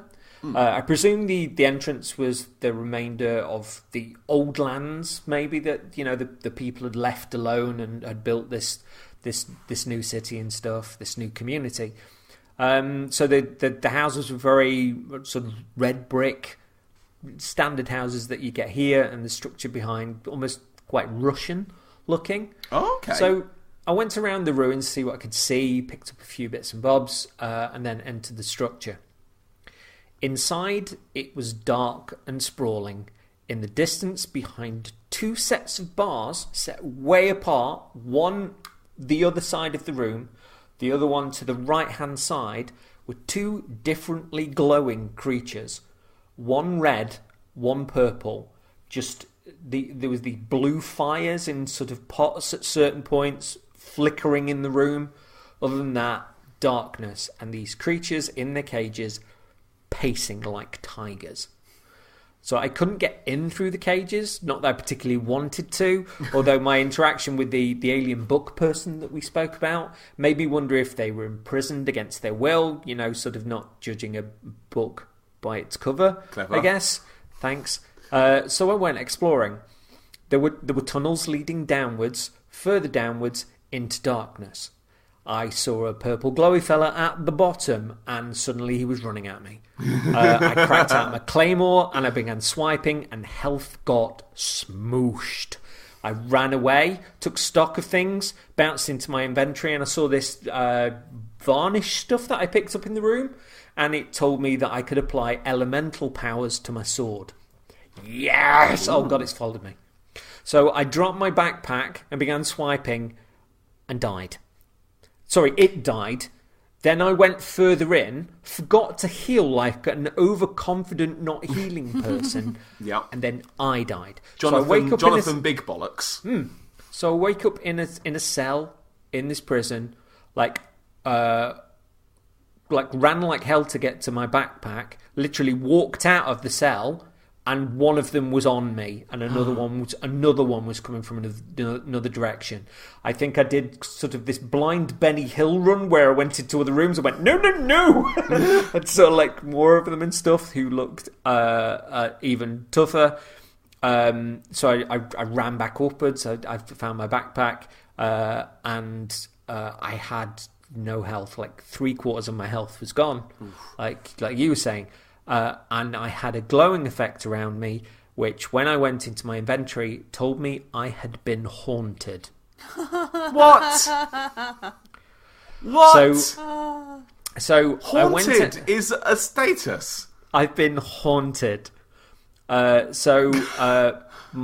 got literally 1/4 health left, and it was ebbing away. I went outside, and the temperature dropped. I went into one of the broken down sort of houses, tried to put my bedroll down and to get some sleep, but was told I would die in the night if I slept because it was so cold. So in the darkness, I stumbled through the cold, battering through my inventory to find fruit bugs that I could keep keep out the cold for a while, as well as a few sausage dishes I'd whipped up, which would keep up my stamina and health. I wandered back. I tried to cross a bridge near the bandit camp without realising they'd placed traps on either side of the bridge. Oh no! And literally on the couch when the trap went, poof, I went. I then did it again on the other side of the bridge after healing or trying to heal, and then losing it again on the other end of the bridge. So my stamina at this point was super low. The sun rose, I ate a meal and tried to get sleep on top of a mountain. 40% chance of an ambush, I had to risk it. Sleep was broken by two fellas who tried to end me, but somehow I killed them. I was stumbling, trying not to engage with anything and trying to find my way home. You don't have a marker on the map, so you have to memorise your way around, but also climbing to a high height can give you a lay of the land. I looked out, I turned around, and there was the lighthouse. Not even that far away. Its brilliant light searching, reaching out for me like a hand to guide me home. I got really misty-eyed and set off. It was like my chest tightened. And as I entered the gates of Cierzo and I made my way up the hill to home, seeing the lighthouse this full, this close, moments from me, I genuinely got a lump in my throat.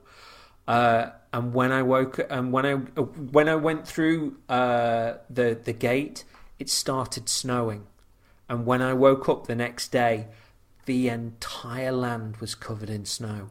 The whole landscape had changed. You got crunching feeling under your foot, and literally the beach is covered when you go out into the open world as well, like the mountain. You can't see any of the purples, any of those greens. Everything is covered in snow. Oh no! It's magical, but I sort of got home. I genuinely felt like so emotional seeing that lighthouse.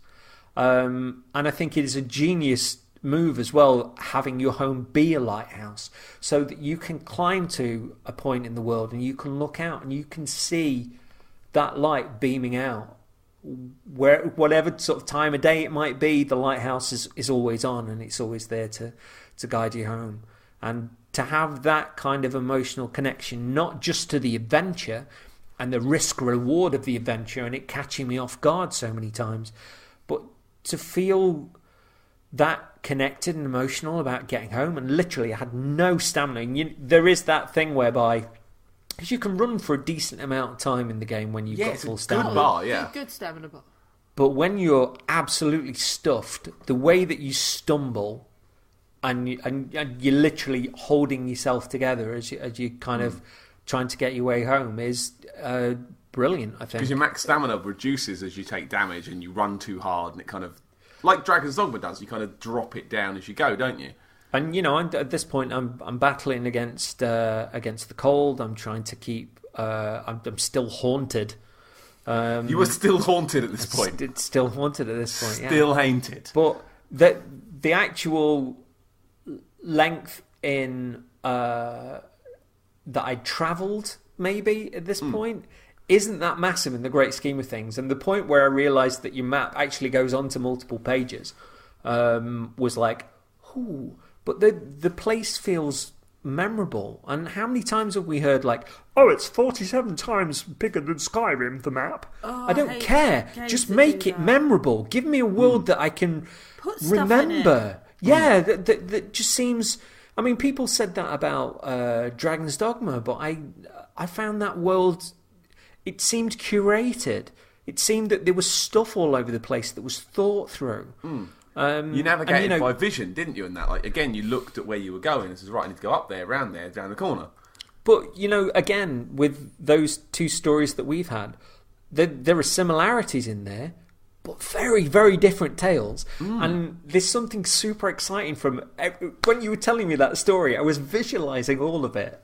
And, obviously I'd got my own sort of journey that I'd travelled and stuff, but that's what makes this game so special. And we've barely scratched the surface of it yet. We're, 6 hours in at this point, at if least. that? And, we haven't done anything, really. No, we've basically just starting area, picked up a few things. That's it. But also with you not being the chosen one or any of that sort of stuff, that it feels like the world could genuinely chew you up and spit you out. Just some bell end. Yeah, the world seems much, much more powerful than you. I remember at a certain point having a look around, and I went to what looked like these old ruins, and they were kind of crackling a little bit. And I went a little further on, and there were these sort of pillars that were crackling a little bit, and then there was this big ball of yellow lightning outside of a cave, and I was like, all right then. So I went into the cave, literally saw some lightning men across the other side of the cave, and just went, nope. Never mind. Not this time, not yet. But yeah, I'm still enjoying figuring out the lay of the land and getting used to where things are. And when I head out now, I can go, oh yes, that's a shortcut to the beach. I can go further on from there. What I thought was the bandit camp isn't the bandit camp. It's just sort of a little place, and that's the first cave over there. And even though I'm not being led on by markers and I can't place markers on the map, I kind of understand the world. It feels like a place, and that's the biggest compliment I could give it. I feel like I'm learning my way around it. Yeah, it makes it might not be full of things like the big budget games are full of there's hundreds of different NPCs you can meet and stuff there. The spaces are large and open, but it becomes more about the journey between the points than I'm just going to fast travel here. The journey is the fun bit, I think. The preparing but the NPCs for the journey, the bringing that are in stuff. there. Oh, the they're NPCs there, but that are in there, they feel memorable. The conversations are really good. It doesn't feel like, radiant AI. It's like everyone there has a point, and they all have their own purpose. They're not overdone. But when you're going to a distant fort or something, you're not going to see many other people. You're going to be, it's you and a map and some rations and a bedroll. It's like, right, enjoy it. And that's the fun. That's the thing, that you're finding your own way. You're not like, oh, I'm going to kill 87 dudes on the way there and level up my stamina bar. No, it's not about that. You don't level up like that. It doesn't work like that. You are getting there to get there. That's the aim. You're travelling for the purpose of travel, I guess. I think it is kind of luring you into an early sense of loving the adventure as well, because I have seen the people attacking on stream that look like the Immaculate. Also dinosaurs. No. What? We're dead. Oh. You had bad enough time with that chocobo the other day. Yeah, I got killed by a bird. That's what it was. What? It wasn't a bandit that got me, it was the bird. It's a bird. Do you notice how they Picked back my ass off? and I They died. back off and you think it's leaving me alone, but it's circling around to come back at you. If you hit it hard enough, it will run away from you. Yeah. But he didn't hit it hard enough. I was using my warhammer and it's so bloody slow. By the time I'd wound it up, it had pecked my dick. And then Laura turns up and it's like, nope, and it runs away. What do you do? Two things, one thing, I'm good. Nope. So yeah. It's intimidated by Laura's just Mushroom. menacing presence. My lanterns. Just so many lanterns. So It it upsets me so. on some of that on some of the Kokani streams, and it is great to see a big streamer picking up on the game and adding to the momentum. The other day it was the 6th most watched game on Twitch. Wow. Oh. And Deep Silver are still kicking out those vids on YouTube, bless him. But yeah, I was watching Ko's game on Sunday. No idea where he was. He was playing a magic character, so everything was very, very different. I understood that he was trying to get back to a certain area. Turns out he'd been on a quest, had died in the middle of that quest, and in the aftermath was being fitted up for a crime he didn't commit and was barred from the entire place. How do I get back in? You don't. But what about all the quest? fucked it. One save. One. And that's like a quarter of the game, right? No multiple saves. No, I'll just go back to this save from yesterday. No, one save. Also, the ghost that I mentioned left this kind of flame on the floor when they were dead. I saw him walk in with this kind of magical item in one of his hands, which looked like a saw blade, and he was slooping up all their remains, I presume into like mana or something magical. So he was actually devouring the stuff that I couldn't get near because he's doing this magic playthrough. And he got this spell called Blood Bullet, where, if I remember rightly, if he shot someone, the blood that spooged out came back to him as health. Whoa. Vampire gun. So it was weird to be watching something, and rather than being like, Hey, I hit it with the sword. No spoilers. I'm like, I have no idea what's going on, what you're doing, or the way you're doing it, but that is great. I will say as well that I mean, if it's weird to think of the way that this game fits in the modern landscape, but I think it's doing something genuinely different, and the fact that 10 people have made it is insane. It does how?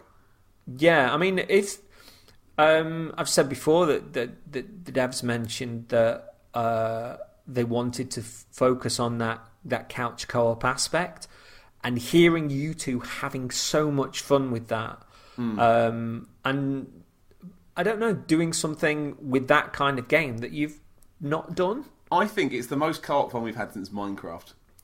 Yeah. Mm. Yeah, again, just being able to go, you know what, today we are going this direction because we want to. Also, it's your favourite genre of game, isn't it, Laura? I like to pick up stuff. Picking up sticks in a forest. Yes. But whereas it was Pad's like, yeah, but you know, it's me that ends up hitting stuff. Laura would just, yes, that combination is the cake. But that's not what's happened. Well, no, it's the other way. I'm you're Mr. Craft terrible. Boy. I've picked up all the food recipes. I'm getting excited about jam toast. And I've managed to pick up all the weapon recipes somehow. It's not. It's gone backwards. That's cool though. But I'd say if on the face of it, all you like is AAA. And I have seen comments on certain things with like, oh my god, it looks unfinished. It looks like it should still be in early. CJ's doing the Laura's Paddy voice. But I mean, some people all they know is they want everything big and bright and shiny and super resolution and stuff. But it genuinely feels like poetry playing this game. But when you have it all that high resolution, again, it goes back to, it's like Skyrim, great, cool, look at all this detail, but it's brown and black and grey. This, it might not have all the detail, but it's pretty. Give me a magic mountain that looks like a rainbow jelly. Yeah. You go down the beach and there's giant shells just shitting around. And shitting around. Sure. Or where you go like, what is blue sand? Yeah.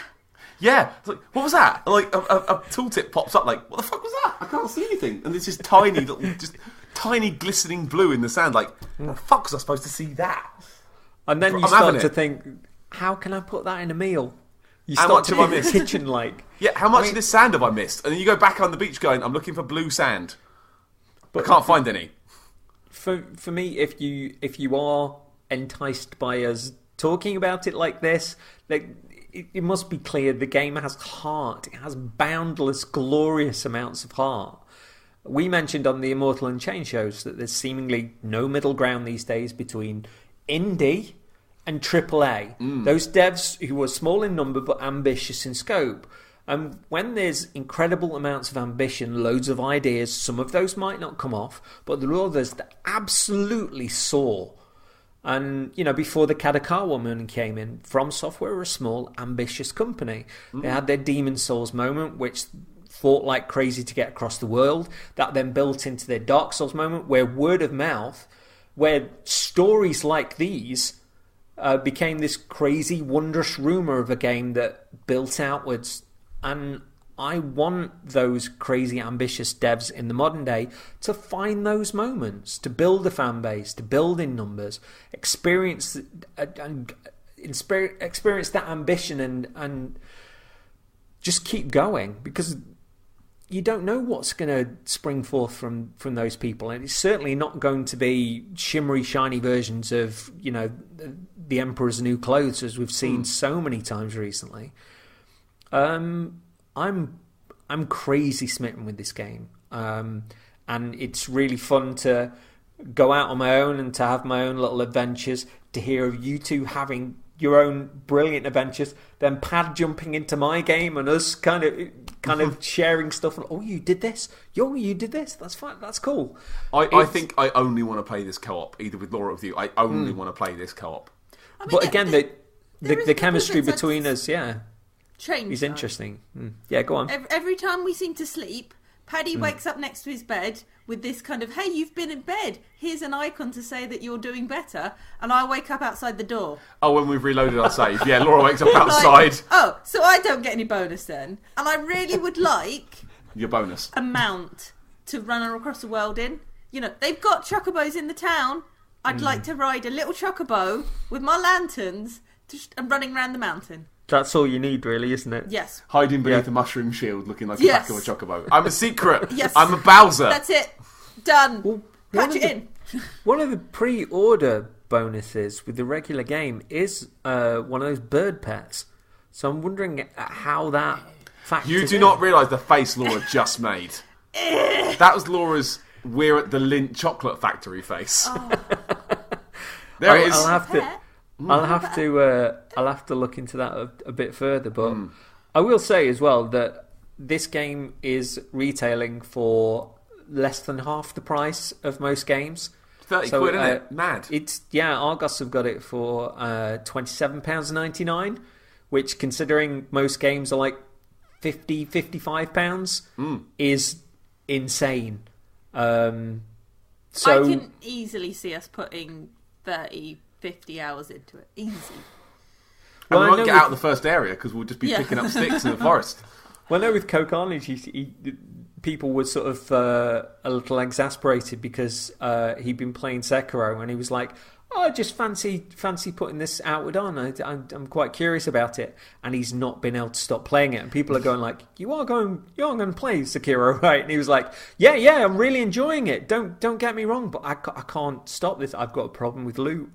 He's like, I genuinely have a problem with loot. I genuinely do. But yeah, I know someone like that. His playthroughs have been like joyous. It's wonderful. Especially in the modern day where you see so many knee-jerk like YouTubers and people that are just writing articles that are just full of pith and bile and hate. It's wonderful to see people that are genuinely enjoying something, and if they do need to be critical about it, can critique it within the things it does right, things it doesn't, and I enjoy those perspectives. But man, this conversation we've had tonight has really sort of lit a fire in me, and I was enjoying the game anyway. But what you're saying is, I want to end the conversation so I can go play some more game. Well, do you want me to tell you the DM CJ sent me earlier? I'm going to load up this DM, and I'm going to tell you what he said. I have no idea what I said. You sent me something. Uh-huh. My jaw dropped. Let me just load up Twitter here for a second. Let me just find direct messages. Here we go. And Coffee Jesus. Let me just find this before we were talking about stuff. Here we go. I'm just scrolling back. So you sent me in the DM. I can take you to the ghost place. Yes, because I went back there. I went back there to find it and to see if I could. I didn't go in.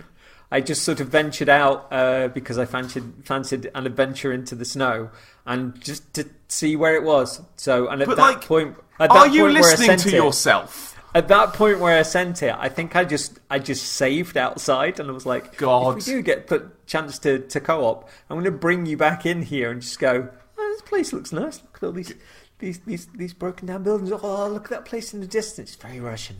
Let's have a wander in, shall we? No, I have a desire for easy quests for the next couple, because after the losing our stuff to bandits 2 hour stint, I kind of want some victory. It's a Go shame on, we go can't on. play it, the three of us. Yeah, I very don't think much. it works up to 3. I think it's only 2-player on the console, which is a shame, but I'd it's play the three fine. of us. It's been a good laugh so I far. could carry everyone's loot. In fact, it's better if I do that. You're probably better off do the fighting, and I'll stand at the back. I'll do the fighting and hold the lantern. And I'll make the jam on toast Yeah. when everyone's finished. Running around with toast being like, I got this! Well, that evening we made all the crafting. In that one evening, I managed to make a delicious tea, some jam on bread. If I could have crafted some slippers, that would have been a lovely evening. Can we highlight how nice that kitchen is as well? Because it's lovely. So cute. Lovely little cook pot and just like, I like It's not it. even just, hey, look, you go in the kitchen and there's a fire and a table and that's it. It's full of like, hey, here's a really big fire and here's a place to make all your stuff and then here's, all this cupboards everywhere and things. You're like, oh, it's a proper room. It's a place. My only sadness about the lighthouse is that I can't climb up to the top of it. Yeah. I Like, mushed my genuinely. face against that ladder, hitting every button I could think of, and it didn't work. So It'd be great if you could, and you could just get to the top and maybe sort of stand out and just go, "What's over there?" And then, because it would be a sort of higher version of climbing to the highest point that you could get to and seeing where home is. It'd be cool to just look out over the whole landscape and just go, what is that? Because there's that. Have you been to? There's a place in the middle of the map that's like a giant crystal. we saw it and we didn't go to it because it was dark and we were skewed. Yeah, I presume it's a city of some kind, maybe, Or a magic but place. It's like a giant crystal in a glass that's atop somewhere. I don't know. I've just and seen it was in the near distance. a castle in the mountain as well. We're like, okay, this looks like a bad time. Let's go. So yeah, we panicked and ran away, didn't What we? you really mean is you want to go up to the top of the lighthouse, stand in front of the light and go, can you see my bat signal?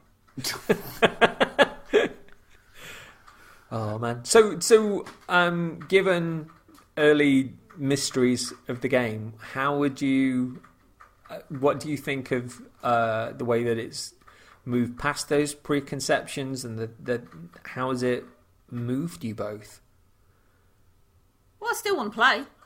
So, Eloquent as ever. You get... We bounced off a few things, haven't Yeah, we? We sometimes tried when Don't you Starve get- together, didn't we? And it didn't When hit. you get into like a co-op thing, you'll get to a point where one person wants to progress and the other one goes, you know what, nah, it's not for me. Yeah, we had this with Don't Starve together. You love Don't I Starve, love and we played Don't together, Starve. and I To be fair, hated it. the together bit doesn't really work because you die too easily. And then you've got to hang around like a ghost for half an hour until they bring you back, and that is... That's it's the not- least fun thing not I've so had fun. in like 3 years when I played it. I was like, this is the worst. But yeah, so being able to both be like, yeah, I could do this. And I know Paddy's all like, oh, I'd only play it with you. No, I'd completely wait till he was at work and just go around looting. Great. Well, I like that we're working it out together. Like, we're not looking at, we've not watched any videos really. We've not looked at YouTube. We had a couple of little hints, but like, we've generally worked it out, haven't we? Even just the buttons. You're like, oh, I press this. Like the other day, I was trying to learn how to shoot a bow. And All right, I've got loads of arrows, and Oh, I would like to do that. we picked up a bow from maybe a bandit or one of the Yeah. caves Picked or it up, something. yeah. I'm like, cool, yeah, we've got these arrows, and I presume I can stand back and shoot everything. It's not very effective. I just seem to piss things off. But that's what it's for. It took me a while. I seem to be able to hold the arrow up, and that was as far as I got. With Yeah, it. there was no down the sights aiming. She was just kind of running around in small circles with an arrow out. And I eventually worked out the button. I'm like, It's square. that button. Okay, right. But yeah, so far we haven't quite worked out how to make it. We're thinking maybe we'll use it to lure people, but I'm Ping sure one it would man, be then better get your if I mates could back set out. them on fire. I don't have Have fire you arrows. been back to the guys in the town that will train you in fighting, because there's a certain kind of like a skill tree that you can I go up? think we've both bought the sturdy extra health one, haven't Done the we? health Yeah, one. yeah. And I think I There's- want to buy the block one next because it There's gives you an loads extra of block. ones for magic, and then there's a couple for if you're using a shield. I haven't purchased the shield ones because I don't use the shield button, even though I Yeah. carry a shield or a lantern. Save your money. You're essentially carrying a giant mushroom, which must perplex the enemy sort of quite a lot. Oh, you should hear Patrick. Every time I run past, he thinks I'm a dog and freaks out. She's the same colour as the dogs. She's got me like 5 times. Like, oh, it's you. It's fun. Bullshit is what it is. So how are you figuring it out then, Paddy? How's it sitting with you? Oh, it's great. Like, and I don't want to look things up. I want to work them out. Like my jam solution. It was brilliant to experience that. Also, the tea solution as well. The tea making was great, and like the fact that you can like pick the recipe and then you can just tell them to people, because it's like we're fucking mums picking up our kids from fantasy school because we're getting online and going, I'll teach you how to make this really nice fish dish of salt fish and salmon, put a bit of seaweed in, cook it for that much, and this is my recipe I'll pass on to you in the playground. What the fuck? Video game. Or like, like the crafting recipes, like, oh, you want to make a fangy sword? We'll just put 2 bones on it. Like, what do you mean put 2 bones in? We worked out how to refill the lantern because you have to go to the crafting menu and put a lantern and oil in the crafting menu, and it makes a full lantern.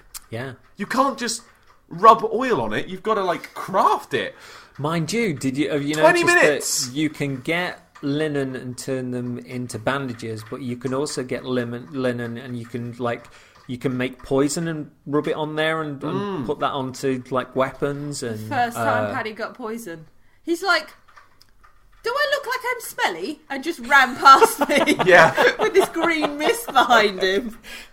Like, yes. I pooped myself.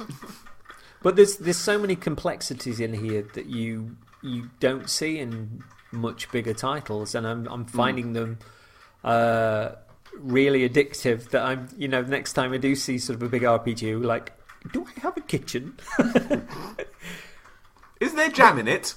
Well, you even got the stuff like having the beetles on the fruit bushes, and the fact that somebody suggested that, and then they explored it a bit more and just go, well, you could eat the beetle, or you could make it into a tea, or that conversation went on, and all of those specifics and nuances went into the game. I love to pieces. And it all works. Boiling seawater to get salt. Yeah. Yeah. Just clever. Although I ran up to a lake the other day and I'm like, oh, drink lake water. And Paddy's like, no. And Yeah. I'm like, I'm fine. It's like, but don't you have to make the salt, don't you have to take the seawater into a different water skin? No, it can be the same one. You just put it in and you boil it and the salt just falls out. Oh, and right, you get the okay. water skin back. Yeah, Yeah. you don't need a second one. That works just fine. So, yeah, again, just like mysteries. And I want to work out like what else we can make. And like, I don't want to buy too many recipes. I want to kind of guess at them, but I also don't want to waste all my stuff. I've just picked up we just bought an alchemy kit. yes. Oh, cool. And I've picked up the recipe to make a life potion, but I need gravel beetles, and we haven't found any of those yet. And I know where they are. You can buy them, but they're 15 money each. I can buy bloody swords for that, for the cost of that single beetle. I've got a few of those. You can make life potions out of them. Ooh. Yeah, I know. I'm really excited. Or they're a delicious snack. So we're going to go like to a mine, I think, and dig up loads of shit, because I think you get the beetles when you mine stuff. It said on their description that they live near like rocks. Have you found any rubies yet? No, we found a couple of gemmies that we've sold, but no rubies. I've had 2 rubies that have sold for 60 silver each. Nice. Proper chunky boys as well, like big boy ruby. That's We found an axe that was worth 60 that Laura's currently using. Yes. The brutal axe. It looks sharp. And the square button attack does a disgusting 3-hit combo. Yes. Oh, it's That's nasty. what I want to do. Oh, You see, Wail on people. I got 2 sort of chunky axes that were bigger than. They were a few points more powerful than my claymore, and they were a little bit faster, but the motions of actually attacking weren't as satisfying as the claymore. It seemed to do an extra attack. Okay. That I didn't want it to do. So rather than just say like chopping side to side, it would add like an upward smooth, and I'd rather just do the action and then get ready to react with the next one. I do like the combos as well, that you could do like a light, heavy, and it'd be a very different kind of attack. Than just hitting the heavy button. Which, if you've got a hammer, it's just you push people over. Oh, have you got a hammer now? When I had the hammer, the heavy button was just you hold it with both hands and kind of just go and just push someone over with it. That was fun. Until they killed you. Until they killed me. Thank you, Laura. I like that. Like, we've divvied up the chores as well. So again, he does all the food, and I make the weapons, and he does the fishing, and I do the mining. Yeah, Laura has the pick, and I have the fishing pole. It's not gone to plan, has it? It's completely gone backwards. I think that's why it's fun. It's because I've got the biggest bollocks. That's why I do the weapon stuff. Thanks, Laura. Laura, how do you block? Still doesn't know. No. Here we go. I will say as well that I think it's a really good idea with the you can get food, but if you cook it, that it won't go off as quick, and it's better for you. Yeah, I think that's a super cool idea. Never eat the raw meat. Eat the cooked meat, and then you can turn the cooked meat into something else if you decide. But then when you look at a recipe and you go like, "Oh, I haven't got any meat. I can get that from a dog. I'm going to make a stew. I'm going to head out into the world. I'm going to smack a few hyenas, and I'm going to make a stew." Or you do the other thing where you buy yourself a new recipe, and then you look at the instructions like, "What the fuck is alpha meat?" Yeah, this game's going to get super scary as it goes on, I think. And, it's going to get dunk, and we're going to get angry, and then we're going to lose all our shit at least once, and it is going to cause an actual argument. It will. But the stories that we've had already, from even nibbling this far in over the last number of days, those are good stories. Yeah. We've each had a bit of a belter. It's a good game. Please, to our listeners, please pick this up. Please share your own tales, and we'll read them out on the next one. But put a comment. The games, don't forget to like and subscribe and smash that bell for ring the bell. But it's going to be fun to hear the way that other people kind of spec themselves and the mistakes that they make and the victories that they have. I want those conversations, and I want the game to do incredibly well. The fact that it's getting the promotion it's got from and the interests of not just the folks that are playing it, but that Deep Silver seem to believe in it really, really hugely, and that's massive. I will say at this point, because we forgot to say it, that we did get codes for this. Oh yeah, we did. So Margot, if you're listening, thank you very much indeed, and to the mighty Brad, the Wilberforce Galloway, mighty for Wilberforce, making such a lovely introduction and putting us in touch with the folks at Deep Silver. So everything we've said is corrupt as hell once again. Corrupt. Except for the things that are truth. So let us weave you lies more accurate than truths. That's Jean-Marc Demarty. That's good. I like that. So what people need to do is they need to go out. Step 1, buy the game. Step 2, find a friend. When in doubt, get your mum round and then play the game. Mum, you're on fighting. I'm going to make the fish. It'll be interesting to see how many folks will be playing this in co-op over the internet, or whether they'll bring in sort of a partner or a child or a friend to play on the couch with them. There are so many combinations of that. I'm really excited to hear of the interactions, particularly the couch stuff, because that's going to be great. So yeah, please get it. Please share stories, because we are going to cover more of this. Yeah. We're going to do this again, and bloody lovely to have you on, Laura. Yeah, I said to Patrick, I'm like, I haven't been on one of these before. He's like, you do stuff with me all the time. I mean, like, no, like a proper talking one, not just a watching you play. Our One Bro series is nothing to Laura, apparently. But no, it's just the first. It's the thing I do before I go for a nap. It's your first podcast. It is my first podcast. Look at you! Not just heckling from the background, like actually sat here talking. And speaking of heckling from the background, apologies to anyone if you've heard crunch, crunch, crunch for the last half an hour, but our rats have decided to just go ham on their shelf. Yeah, I kind of heard. I may try and edit that out. I've got a day off tomorrow. I'll edit that out, maybe. They were good stories, so I could see how they were going bonkers. Like, whoa, you made toast! Nom nom nom nom nom. I am CJ was have to go haunted. have a No snack now. Yeah, we're going to have to go and make jam on toast now, so... Oh, Yeah. Marmite. I might have Marmite toast. But being a good lad these days and not going anywhere near sugar, now I am craving jam toast like an absolute twat. It's alright, go make a bitter, spicy tea. It'll Yeah. cure your infection. Yeah. Go shake a tree till you get some beetles out and ram them into some tea. Yeah, the rule of this is that after getting my fitness on for a year and whatever, and getting into a buff shape, this game has made me want carbs and sugar.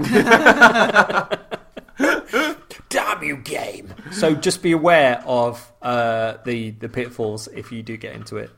Carbs and sugar. Carbs and sugar. Possible divorce if Paddy keeps making the wrong decisions. Look! Yeah. You see, I'm already excited for the next one. I regret this. I regret this tremendously. But Same time next week. I've been super excited to record this, and the chat's been better than I'd even hoped. So thank you both again. Wait, you hoped it would be bad? No, you thought Laura would be rubbish? Oh no! I was excited for it, but I'm the weak link here. Yeah. The conversation's been awesome. I really loved it. Agreed entirely. This has been a good fun done. Cool. So yeah, buy the game. Let us know your stories, and we'll be back soon to chat more of this. Definitely. Yay! Goodbye. Bye everyone. Goodbye.